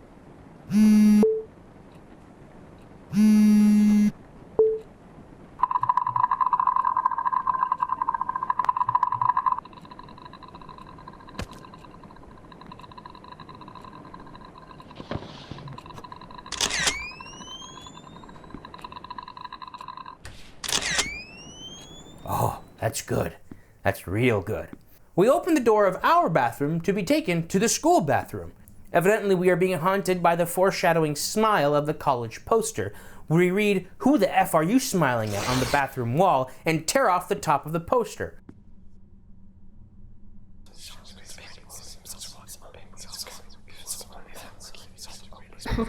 We now face off against the personification of the impending doom of passing time, the Leviathan that swallows childhood friendships and leaves us stranded in adulthood. College. Letting the shadow embrace us gives us this creepy but subtle jump scare. This is very effective. The shadow is laughing at us, mocking us for our failure to make the college grade, as those who were good enough were consumed by it and stolen from us. We must dodge the pursuit of the shadow by using the flash of the camera to suss out its positioning. It's not too difficult, but when you first come across this, the sheer eeriness is enough to dampen your jukes and dodges. Eventually, a stall opens up and we are able to hide from the college shadow. We evade one demon to face our inner demons. Don't pussy out. This is for B. Careful. Press it. Do it. We take a photo of Brian washing his hands through the window. Creepy. Note that the secret diary author took candid pictures of B in the bathroom, inappropriate pictures, I might add, but Sam took photos of him commemorating his victory at the football game. Now, Sam's taking of the picture is a lot more innocuous, but she was very insecure about it. These two behaviors don't match with each other. These are two different people taking pictures of Brian. We turn around to find another note, but it slips away from us. I'll play out the rest of this great sequence.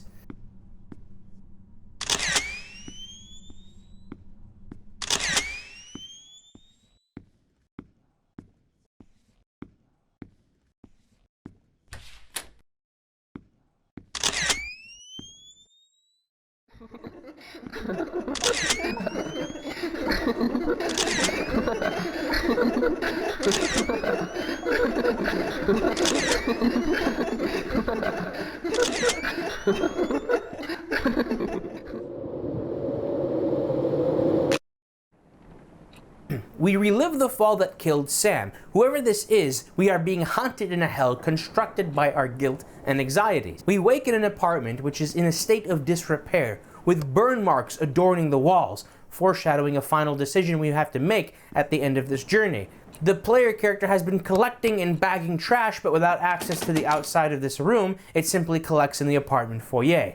We are both literally and figuratively festering in our enclosure of despair. The needles on the floor indicate further substance abuse. We need to get back to that diary. We need to read on to move on, for the sake of our mysterious author. But first, another excerpt from Sam. October 23rd, 2006. There was a consulting session for Greenheart College student programs at the gym today. I've seen its posters all over the school since the day I arrived. I had nothing better to do, so I decided to give a visit and spend my precious after-school time reading brochures. And once again, just like at the library, I was surprised to see Brian there. He was at the Early Decision Program booth. I wanted to talk to him, but instead I ran from my room, jumped into my bed, and out of nowhere, tears started to drop. I bet it was because of those stupid hearts. Yep, I saw those hearts again. Now they were on the gym walls too. At first I thought whoever drew them must be very insecure about the relationship, but the truth is that I wish I had a relationship to be insecure about. Deep down I know I want my own hearts on the wall too, but seeing Brian at the college booth felt like finally getting punched by reality. I have no idea what I'll be doing in a couple of years. I thought of staying here at Rosen Peak, but with Brian preparing to leave, there's just no point to it. No Brian, no hearts on the wall. God, it's like my brain's creating a storm. I'm gonna lie down for a bit. Hopefully I'll wake up next week. Hearts. Drawings of hearts. we will come to learn that the hearts being drawn all over the school is part of a plot to frame Sam as obsessing over Brian. These hearts have the letters S and B within them. This is the same design we've seen of them in the earlier sequences of the game, and it seems that Sam hasn't noticed the letters S and B within the hearts. Because she's not the one who drew them, it didn't occur to her that the S could mean Sam and the B could mean Brian, so she interprets these as a separate couple's drama. Of course, it still affects her because it reminds her of the complicated feelings that she has for Brian. Let's keep playing to see how this plot pans out. Alrighty. Hector, Ed, Ricardo, Mitchell. We've got some business to discuss. Ed's gonna quit the team. What? Hold on, let me explain. So, while you guys are at Golden Gate, I'll be at ZTHU, Richardson Zoological, Technical, and Healthcare University. Here, check it out. All the way in Texas? My aunt's got a job for me up there in Richardson. I'm working for that cookie company, Nestle, specifically with their cookie dough division. It'll help put me through college. Let me see that. I've heard of schools like this. I think it's considered a bridge college. You don't end up there. You kind of go there and then transfer somewhere else. It's a sort of pre-college, right? You can get into Golden Gate after you get your associates or credits. You guys really think I'm good enough to get into Golden Gate then? I mean, if I couldn't get in now, or where else are you gonna go? You know, I don't even want to think about that right now. We continue reading The Secret Diary. I wake up without waking up. Same rainy night, my lifeless room, endless nightmares. My life is nothing but a repetition of waking up with nothing to live for. Not even a false hope to look forward to this time. A long time ago, when I finally got to accept my feelings for Brian, I thought everything was going to change, but every day was still just like every day. He was just a school star, and I was just his friend. When you live in Rosen Peak, people expect things to stay the same. If anything changed between us, it could ruin B and everything around him. So that's how it went. Nothing changed when my whole world burned. I kept telling myself maybe after graduation, I'll be able to express my feelings for him. I let the fire in my heart eat through my soul and body. I called myself a coward. But I chose to keep what little I had to enjoy. I was a poor kid, crawled up in bed. Poor? Do I really deserve that charity title? Am I really the victim of all this? Our dear Secret Diary author is trying to fight this toxic mindset, trying to decouple themselves from this obsession for Brian, but to no avail. Who's here to judge anyways? It's all over. Everybody left me. So why do I feel like I'm being chased? Like someone's always watching me. Like someone's always trying to judge me. And alas, the big reveal. How'd the invite go? She in or not? Oh, she's coming. Dorks like her can't say no to parties like this. Sweet. Time to give her the drama she wants so bad. While not super explicit, I consider this to be the reveal that we are not playing as Stacy, but Kyle, reliving the moments we plotted with Stacy to target and frame Sam. Stacy just wants to bully the outsider, and Kyle is pretending to have the same motives, but really, he's trying to alienate Sam from Brian. This phone conversation dates back to the planning of the victory party, a distant memory in our timeline at this point. Putting down our phone, we find another excerpt from November 2nd, long after that victory party plot. Where we are now must be even deeper into Stacy and Kyle's plot. November 2nd, 2006. I know I used half of this diary writing about Stacy being a bitch, but now she's just unstable. It wasn't even past the first class when I saw her arguing like crazy with Kyle. Heard her shouting something like, "I'm done doing shit for you," before storming away. Then she saw me. I was her next target. She strutted towards me and said, "This is all your fault. Why don't you go back to effing San Diego?" Whoa, what did I do? She was off before I could even open my mouth. I turned to Kyle for answers, but he was gone too. Come to think of it, I rarely saw them hanging out recently, but I didn't know things were this intense. Brian's been acting weird too. He hasn't talked to me much recently. He even looks somewhat more upset than usual. I finally tried to ask him what's wrong, but he cut me short, asking if I called him last night again. All I could give was a blank face until Brian said, "Never mind," and walked away. What was that about? What did he mean by again? Calling him in the middle of the night for no reason is something I've dreamed of, but that doesn't mean I actually did it. What the hell is going on? So this would be around the time that Stacy and Kyle's relationship falls apart. Stacy realizes that something is amiss with Kyle, that he's going a bit too far with this plot, too invested in it. Perhaps the hearts are a machination purely of Kyle's doing, clearly upsetting Stacy. If Stacy is still guilty of the poisoning at the victory party, perhaps it's after that failed poisoning, or I should say failed embarrassment. The poisoning did technically still happen. They just failed to get the embarrassing outcome. Stacy decided to cut her losses and move on from this drama. But hold on. I can see why Stacy would want to target Sam. Why would Kyle want to target Sam? Let's read on to move on. It's because of her. The moment she came into our lives, what little I had to enjoy started to crumble. Only bad changes happened in my life, no matter how hard I tried to protect it. A city girl just asking to become an outsider. That's all she was to me. Hell, that was all she was to everybody else. But then I saw them talking in the library. I couldn't see clearly, but I could tell what was going on. He was making her smile. It was another smile taunting my feelings for B. No one would ever know what kind of emotions I was hit with in that moment. A change was happening and I didn't like it at all. Stacy didn't like it either, and she could never stand letting an easy social prey slip away from her. Naturally, Stacy took a peek into her diary one day. She took pictures of some of the entries and sent them to me and her gang. Okay, so Sam's hunch that somebody was accessing her diary was correct.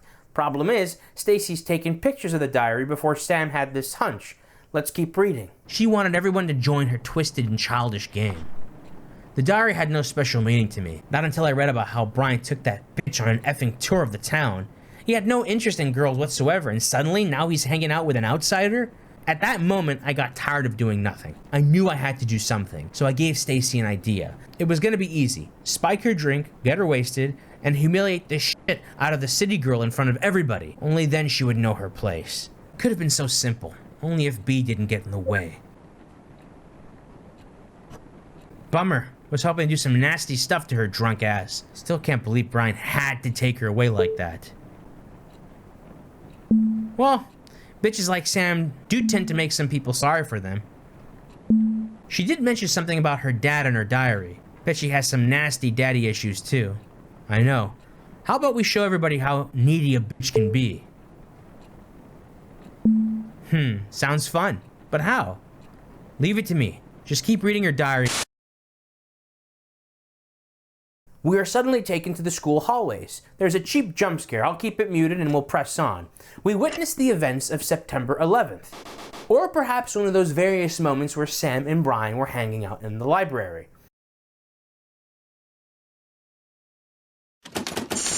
This is a recreation of the first seeding of Kyle's jealousy. At first, what sprouted was a desire to hurt Sam and Brian's relationship, but evidently, given Sam's fate, Kyle specifically may just want to have hurt Sam specifically. This is a plot, a motivation dating all the way back to September 11th, 2006. Trying to open the door, the two reappear at the door, having that same laughing smile of the shadow. Sam and Brian are just talking, but Kyle experiences this as a mocking betrayal.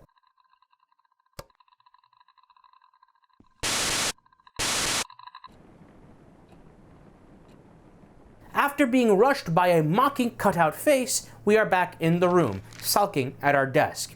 We read another excerpt from Sam. November 6, 2006. What the F is going on? I don't even know how to describe what happened this morning. This is effed up. My hands are shaking again. It started when I opened my locker and something poured out. For a few seconds my brain was cut off from whatever was happening. When I finally looked down, there were dozens of pictures scattered on the hallway floor. All of them were pictures of Brian with gibberish written on them. The whole school was at the hall. They looked at the pictures, then at me, and then at the pictures again. Brian was there too. The face he gave me, the face of disgust. He turned away and left. He didn't even say anything. I tried to chase him, say something, anything to him, but the floor started spinning and people started whispering like they knew what was going on. The air soon began to choke my throat. I swept what was on the floor and ran off to class. Of course, Stacy must have something to do with this. I looked for her, but she was nowhere to be found. The rest of the day was about nothing but avoiding eye contact with anybody. I can't sleep. Brian's not answering any of my texts. There's no one to talk to. This would be the climax of Kyle's plot. Place a whole bunch of photos inside Sam's locker and draw a bunch of SB hearts all over the school. Sadly, it doesn't end there. Just when you think Kyle can't go any lower, well, let's go ahead and let this play out. We continued to read the secret diary. B kept saying nothing was going on between them, but I wasn't about to believe everything was just fine. How could you lie? How could you? Sometimes we lie to hold off on explaining complex feelings. It's sad that Kyle, who has been dealing with his mask of hiding his romantic orientation, can't see that Brian is hiding his feelings for Sam. These aren't lies per se, they're a verbalizing of a persona, a protective barrier. Kyle, for example, early in his secret diary, refers to his hiding of him being gay or bi as a lie. Well, when we think of a lie, we think of a more malicious falsehood. This is in no way malicious. Kyle is simply in the closet. We don't know much about his background, his home life, the temperaments of his loved ones, friends, family, the community around him, but time and time again, he mentions everything being ruined, some sort of social catastrophe, a ostracization that would follow his mask or this lie being revealed. If people found out about his love for Brian, it would turn everything upside down. Chances are he has good reason to be in the closet, to hide his orientation behind a well-fortified persona, to protect himself. That's not a lie, that's a technique. It's a boundary. Poor Kyle thinks that's a lie, like he's lying, he's being malicious when he does that. It's not the case at all. Why do we consider the persona to be a lie, the mask to always be duplicitous? When we put our best foot forward, our nicest persona on, we are protecting the more sensitive parts of ourselves from the outer world, and really vice versa. For example, let's say I was a very emotional person. It's really easy to make me sob uncontrollably or hold a grudge. But I care about the people around me, the world around me, and I care about myself, so I put a more stoic mask or lens to offset those hot emotional colors. This is, of course, to protect others from having unpleasant or uncomfortable interactions with me, but also to protect myself. There could be some bad faith actors out there who would see a more emotional version of me as an easy prey. So God knows what kind of social catastrophe Kyle would have gone through just from this one simple factoid being revealed. Oh, he's gay. We kind of saw something similar with Sam. Oh, the litany of vile things said about her. The vile social ostracization. She was called a devil spawn because her father was a sex pest. Sam keeping that part of her past secret is no more a lie than Brian keeping his romantic orientation a secret. This is to protect one's self from the nastiness of the social world. Sorry, I'm off script. 1 second. The persona is not a fakery, at least not always, and I would wager not in most cases. In my opinion, it's a barrier, a shield, a boundary. If only Kyle had the support network, the sounding board, beyond this diary to explore these complex feelings. If only Brian wasn't so drained from constantly being put on a pedestal, these expectations he has to always having to rise to. He would have the energy to be a more present friend, to communicate with Kyle. Kyle would be able to communicate with Brian. But these are kids, we can't expect them to fix all the problems. If Kyle had just one responsible adult in his life, Kyle would have learned it's okay to have these feelings. It's okay to have these complex feelings with somebody who you both like as a friend, but you're also interested in romantically. This isn't a dirty thing that you're hiding away and letting fester in the corner. It's just a part of who you are. If you want to protect it and keep it hidden behind a well-fortified persona, more power to you. And if he wants to be out of the closet, that's perfectly fine too. But just know that just because you hide something, you're not lying to people. Listen, I'm not a psychologist, but in general, I like to think that when we bottle up these emotions, when we stuff basically innocuous things about ourselves in a sort of shadowy corner, that they fester, and then they actually do become something messed up or problematic. From something as innocuous as having a crush on your best friend developed into a messed up, poisonous obsession. Again, I'm not a psychologist, but I can't help but think that, having to deal with this, going through this as a teenager would delay, maturity, emotional maturity, and all sorts of emotional development. I don't know, something fucked up's gotta happen. We continue reading. In my eyes, Sam was using Brian to fill her sad, empty life. I couldn't let that happen. She wanted drama she didn't deserve. She deserved shit. She doesn't get to barge in and start stealing the life I've only dreamed of. Stacy kept doing what she does best, digging into others' secrets. She sent pictures of the little shit's diary pages to me. That's how I found out about her little trip to Colton Hill. It was our hideout since first year of high school, and her presence turned it into effing nothing. How could B do this to us? The only way to break them apart was to show Brian what a creep she was. I'm not sure who this person on the right is depicting. There is this creepy eye that appears for a quick moment, which is a nice touch. The hair reminds me of a character model that will be used to represent Stacy, and this drawn character is wearing a persona, a mask. Maybe this is just a nondescript creepy drawing, or maybe it's to represent Kyle's act of, for a moment, fabricating a needy bitch persona to scapegoat onto Sam. Not sure. We keep reading. I kept reading the disgusting words she wrote on her diary. At the same time, I felt something, a reminder of how I felt when I fell for B, how it felt so right and so terribly wrong. I'm doing my best to be charitable to Kyle, but this page, for reasons I don't really want to get into, brought back some very visceral memories and really tested the lengths of my charity. Some of you might know the type. Somebody who likes to spam those vomit emojis. That's an if you know that I hope zero of you will relate to. Sorry, we read on to move on. Screaming into my pillow never helped with making the feelings go away. Did you find the diary yet? Babe, I think you're taking this a bit too seriously. Did you find it or not? I think she knows I'm sneaking into her room. I can't find it anywhere. Babe, don't you think you're too obsessed with breaking them up? You're bailing on me now? Forget it. Please, babe. Maybe Brian doesn't even like the girl. I said forget it.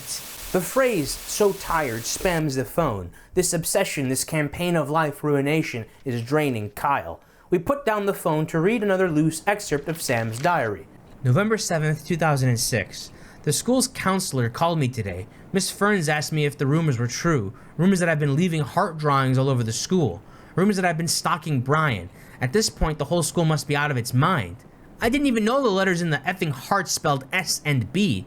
And what? Just because the initials are S and B, suddenly every name that starts with them are either Sam or Brian? So the SB heart drawing plot has already been thoroughly underway at this point, but it was the revelation of the photos in Sam's lockers that caused people, Sam's peers and the staff and faculty, to think that these SB hearts are supposed to signify Sam and Brian.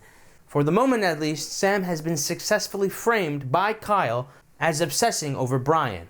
I believe this escalation is due to Kyle having found out about Brian and Sam's Colton Hill excursion. Kyle evidently feeling that Colton Hill is a special place that only him and Brian should share. And guess what? Even crazier words are on the streets. Sam Holt, the daughter of a sex offender, craves forbidden love. How on earth did Stacy find out about Dad? Why would she do so much F up my life? And where the F is she? Is she... You know what? I'm tired. I'm tired of waiting for Brian to listen to me. I'm tired of looking for words that describe this effed up situation. I can't believe I have to go through this again, so far from home, and so soon. Brian, please say something. We keep reading Kyle's diary. Then I remembered she wrote something about her dad. It must have something to do with her existence in my life. I started digging. It wasn't even a challenge. Keith Holt, arrested for sexually assaulting a teenager. It was beautiful. I found the perfect ending. All I had to do next was fill in the rest of the story. Sam Holt calls Brian from a payphone in the middle of the night and silently listens to his voice. How did Sam's dad even get married? He likes little girls, doesn't he? Maybe Sam's mom used to be the pervert's victim. Sam Holt takes Brian's pictures and keeps them hidden in her locker.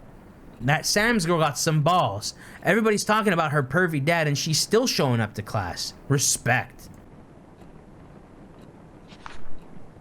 Sam Holt draws hearts all over the school to let others know how Brian is hers. OMG, how could Sam Holt not end it all? If my dad went on the news for touching teens, that's bye-bye world for me, LOL. Oh geez, we just discovered that now. I just completely spoiled that in the previous monologue. Well, so now we officially have the revelation of Sam's own version of a lie by omission. A truth being protected to protect the person who could be wrongfully hurt by its exposure. What's so vile about this exposure is the immorality, the wrongdoing lies solely on the head of Sam's dad. But for some reason, it's bled over in a weird social bloodlusty way into Sam's life and her mother's life. Not even something like guilt by association, just like a feeding frenzy. It's like society wants to spill as much tea as possible, but in a way that it burns multiple people. And sadly, that's what happens again for Sam. A needy city girl with a huge hole to fill. A hole left by her sweet old daddy. She was just a disaster waiting to happen. No one, even Brian, would think otherwise. I made all the preparations while Stacy spread the rumors I created. It wasn't easy. I almost got caught taking a picture of Brian using the restroom, but I kept going. Every picture I took was a confession I could never make. Every heart I drew was my sacrifice to him. Okay, so the timeline goes as such. Kyle sees Sam and Brian talking. This is when the jealousy is first seeded. From what I can gather, it's shortly after this point Kyle has Stacy snoop in Sam's diary. They don't find anything of note. They poison Sam at the party, and then at some point Stacy discovers daddy issues. Fast forward a little bit further, after some research, Stacy finds out about Sam's father from her previous living situation in San Diego. It's revealed that her father was a sex offender. And so on top of finding out that somebody that you love is capable of such evil, the community around you blames you for the sins of the father. Of course, rightfully demonizing the father, but then also demonizing you and your mother for just simply being related to him. Stacy and Kyle have discovered something that Sam has been trying to escape from. Kyle uses his creative writing skills to muckrake a sort of expose against Sam. And I'm assuming while kind of all of these other later stage plots are metastasizing, Stacy and Kyle spread these rumors, framing it in such a way to blame, shame, and humiliate Sam. And naturally these rumors spread to the internet. But then, when enough suspicion piled up on Sam, I stuffed all the pictures I took into her locker. It was a happy coincidence that B was there to see the spectacle unfold when it happened. It was over. Things were about to turn back to normal. And then Stacy's drama-filled head exploded.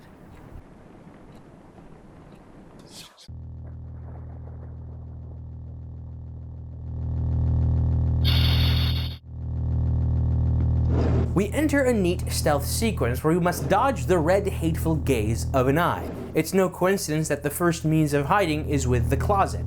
This segment is started with Kyle saying Stacy's head exploded. The image invokes the thought that Stacy took her life because of the guilt. Let's go ahead and move forward to find out what really happened. We hide behind lockers, walls, and the hostile writings on the wall mock us. We open a locker to block the gaze of the eye, only to be mocked with, "JK, you're gonna die." We pick up a note from Stacy. Did you really think I wouldn't find out what's going on? I know you've been using me to break Sam and Brian apart so you can have some fun with her. Well, I've had my share of fun when I told Brian what you've been doing.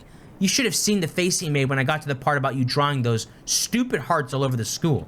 Hope you enjoy your happy life now that there's no Brian to get in your way. Oh, by the way, I saw you staring at that college poster. What, did you like the girl in that poster too? Is it why you tore her face off?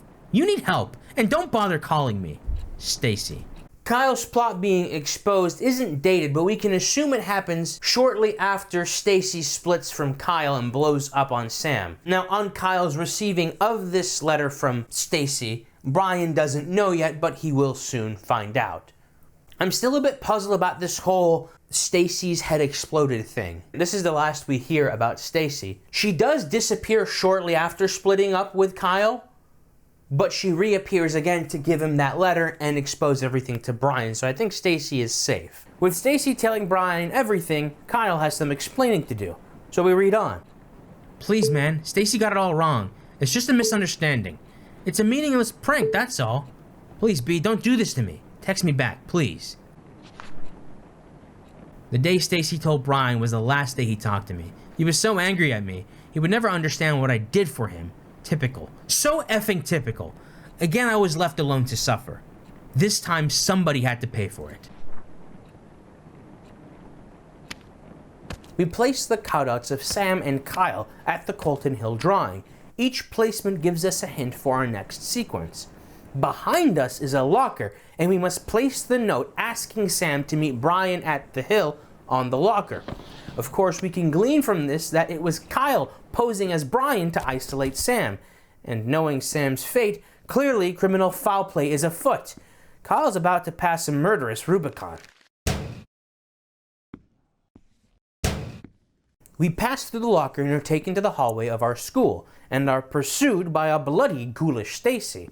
The head exploding, the bloody ghoul. Did Stacy hurt herself from guilt? Stacy's fate isn't mentioned. Perhaps this is just a creepy personification that haunts Kyle, having no bearing on Stacy's actual fate. As we pass through the hallways, we see visions of Sam collecting the note and placing it in her bag. The same bag we saw hanging from the root off the side of the hill. We are taken to that fateful night. I'll play the rest out.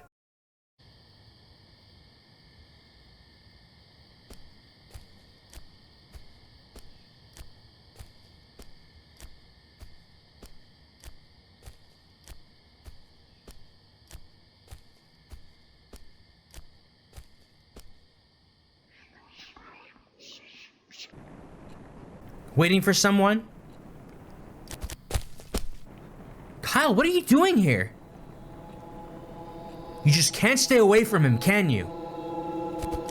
You know, you don't deserve him. I don't know what you're talking about. Our lives are ruined because of you. Hey, don't come any...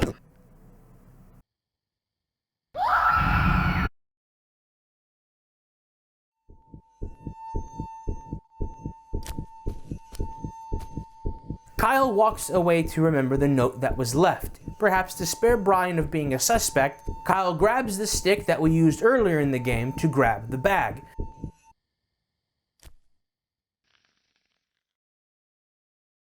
We can hear Sam gasping for air right before we peel out.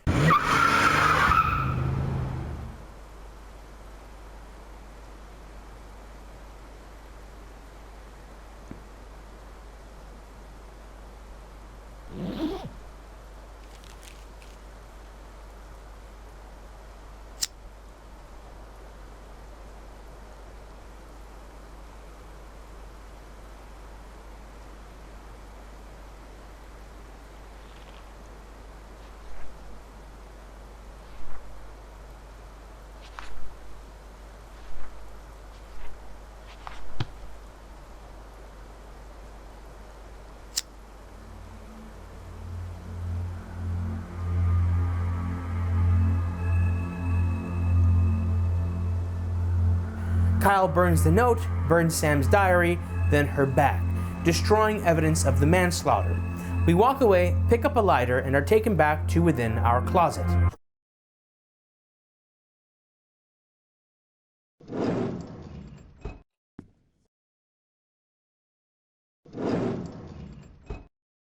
So sometime shortly after November 7th, shortly after Stacy revealed to Brian Kyle's plot to break Brian and Sam up, Kyle lures Sam to the top of Colton Hill, perhaps with the intention of murdering her. But the events that transpire are more akin to an accidental manslaughter. Criminally, I don't know what to classify this as, but morally, I would consider this on the same level of a premeditated murder. Sam died, Kyle burnt the evidence, and around 4 years later, taking us to 2010, the modern day, here we are, reading on to move on. But I'm getting ahead of myself. Coming out of the closet, we go back to our book to read on.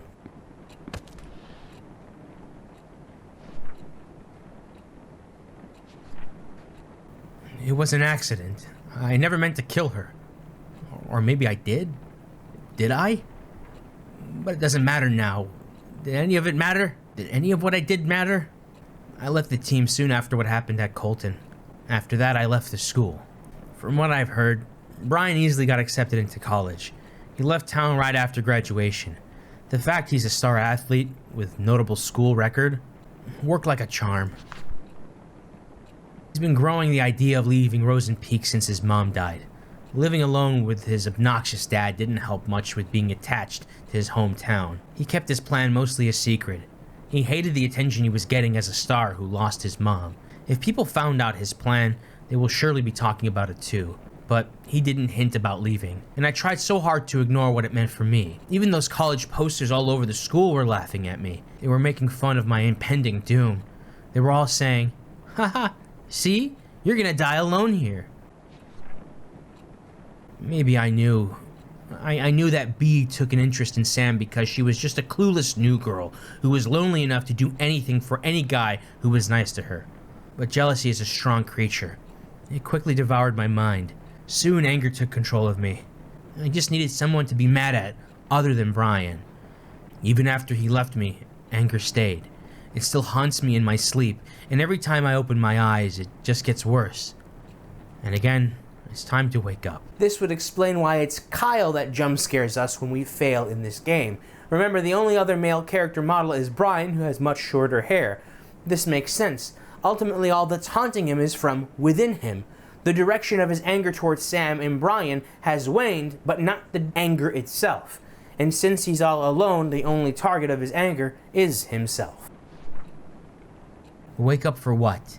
To be greeted by the fact that I must start by running around in circles again? That I must stick needles into my body so I can forget my past for a few effing minutes? It's just like that story Miss Lasley told us about. The shortest horror story ever written. The last man on earth heard a knock at the door. I'm alone in my room.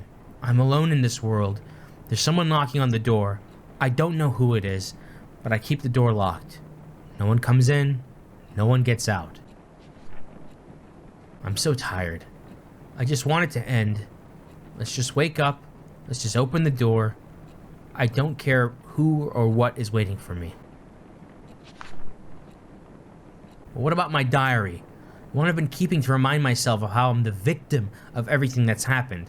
I don't know what I could do without it. What will keep me from going insane? So here comes the big question. Should I keep it? This decision is a little bit tricky. One might think that burning the book would be burning the last bit of evidence of this wrongdoing, so it would signify Kyle not taking responsibility. However, this book, this central framing of this endless nightmare, is symbolic of Kyle's toxic slough of a psyche. His entitlement to Brian, his victim complex, his rationalizing of his hatred for the innocent Sam, and his reign of terror against her. So burning it would be burning that tether that attached Kyle to that slough. Let's first see what happens when we burn it. No. It's time to admit, I've been keeping a memory of lies. I'm the only one to blame for the shit I had to deal with. It's about time I burned it. But what after that? I could open the door out of here, face whatever's waiting for me, or I could just stay with the fire and let go. Whatever the choice, it's time to light the fire.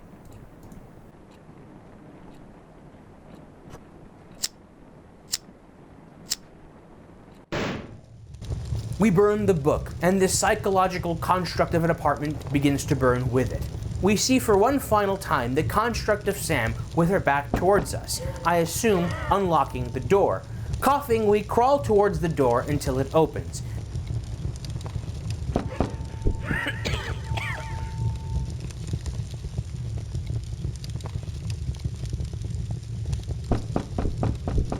We wake up in our room, for real this time. There is a needle next to us. Perhaps we barely survived an overdose, and this entire game was Kyle making sense of all these horrible memories one final time.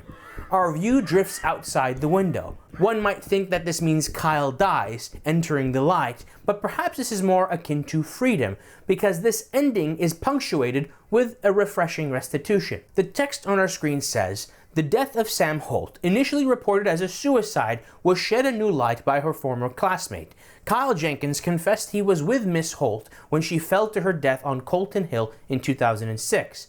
According to the shocking revelation, the 14-year-old transfer student from San Diego was involved in a heated confrontation with Mr. Jenkins due to," and it just ends there. So this would be the good ending. Kyle takes responsibility and turns himself in. His incarceration can hopefully lead to his rehabilitation of both spirit and chemical. Before the fall, Kyle's treatment of Sam was reprehensible, but as we are reminded by this ending, these are teenagers, 14 years old. While there are some acts teenagers can commit that I think we can glean from to judge their character as adults, if it just ended with the relentless rumor milling and bullying, I can see Kyle bouncing back from that, learning from that, improving in adulthood from that.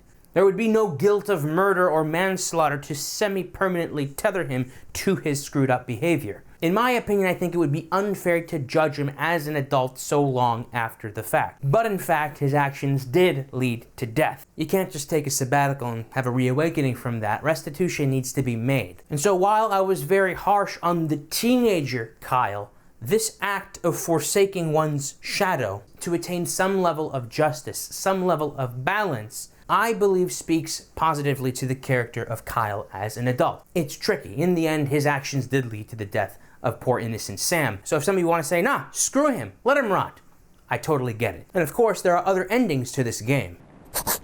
If we decide to keep the diary, this happens. Screw it. I'm not giving up the only thing that's left for me. Nothing's my fault. I'm not letting go of anything ever again. Just turn off the lights, go to bed, maybe everything will be better tomorrow.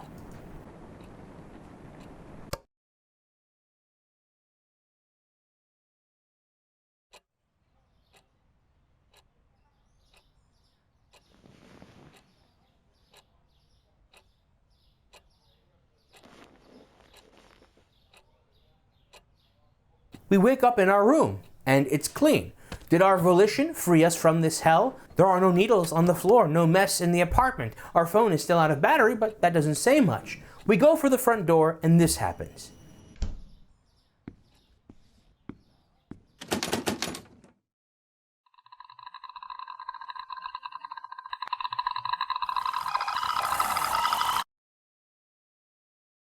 The hell continues, I'm assuming until Kyle moves on.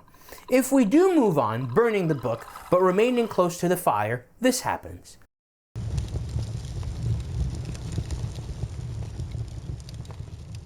We lie in our room and our vision fades. We aren't cleansed by the light and the truth dies with Kyle. Likely from an overdose.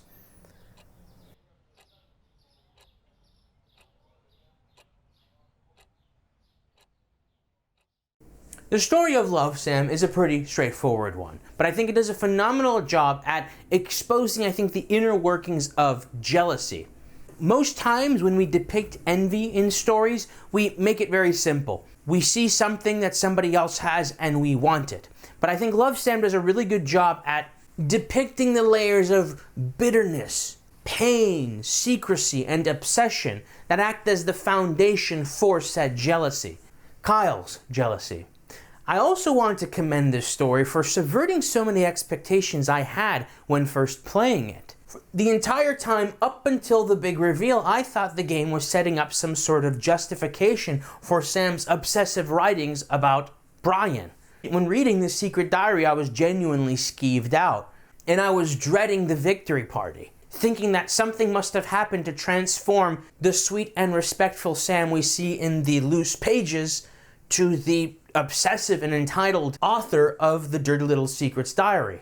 I was thinking that after the victory party, whatever big travesty would happen, Sam would snap and kill all the popular kids, and we're all supposed to sit there and nod and be like, well, yeah, bullying is wrong, so I guess they all deserved it. Frankly, I'm tired of those kinds of stories. And so I was very pleasantly surprised that no, that didn't happen. Instead, what we got was a very mature, realistic, and I would say tasteful story. It turns out the bullied Sam stuck to her morals. She didn't let the relentless bullying and the poisoning at the party change her integrity. She didn't go carry mode on them. And on top of that, Brian is a good kid, a good friend, taking care of Sam, separating her from the literally toxic situation, poisonous situation. Those are the heroes of our story, but what about the villains? Well, we see with Kyle a doubling down of his efforts, not even wanting to ruin the relationship anymore, but to ruin Sam herself, potentially wanting to kill her.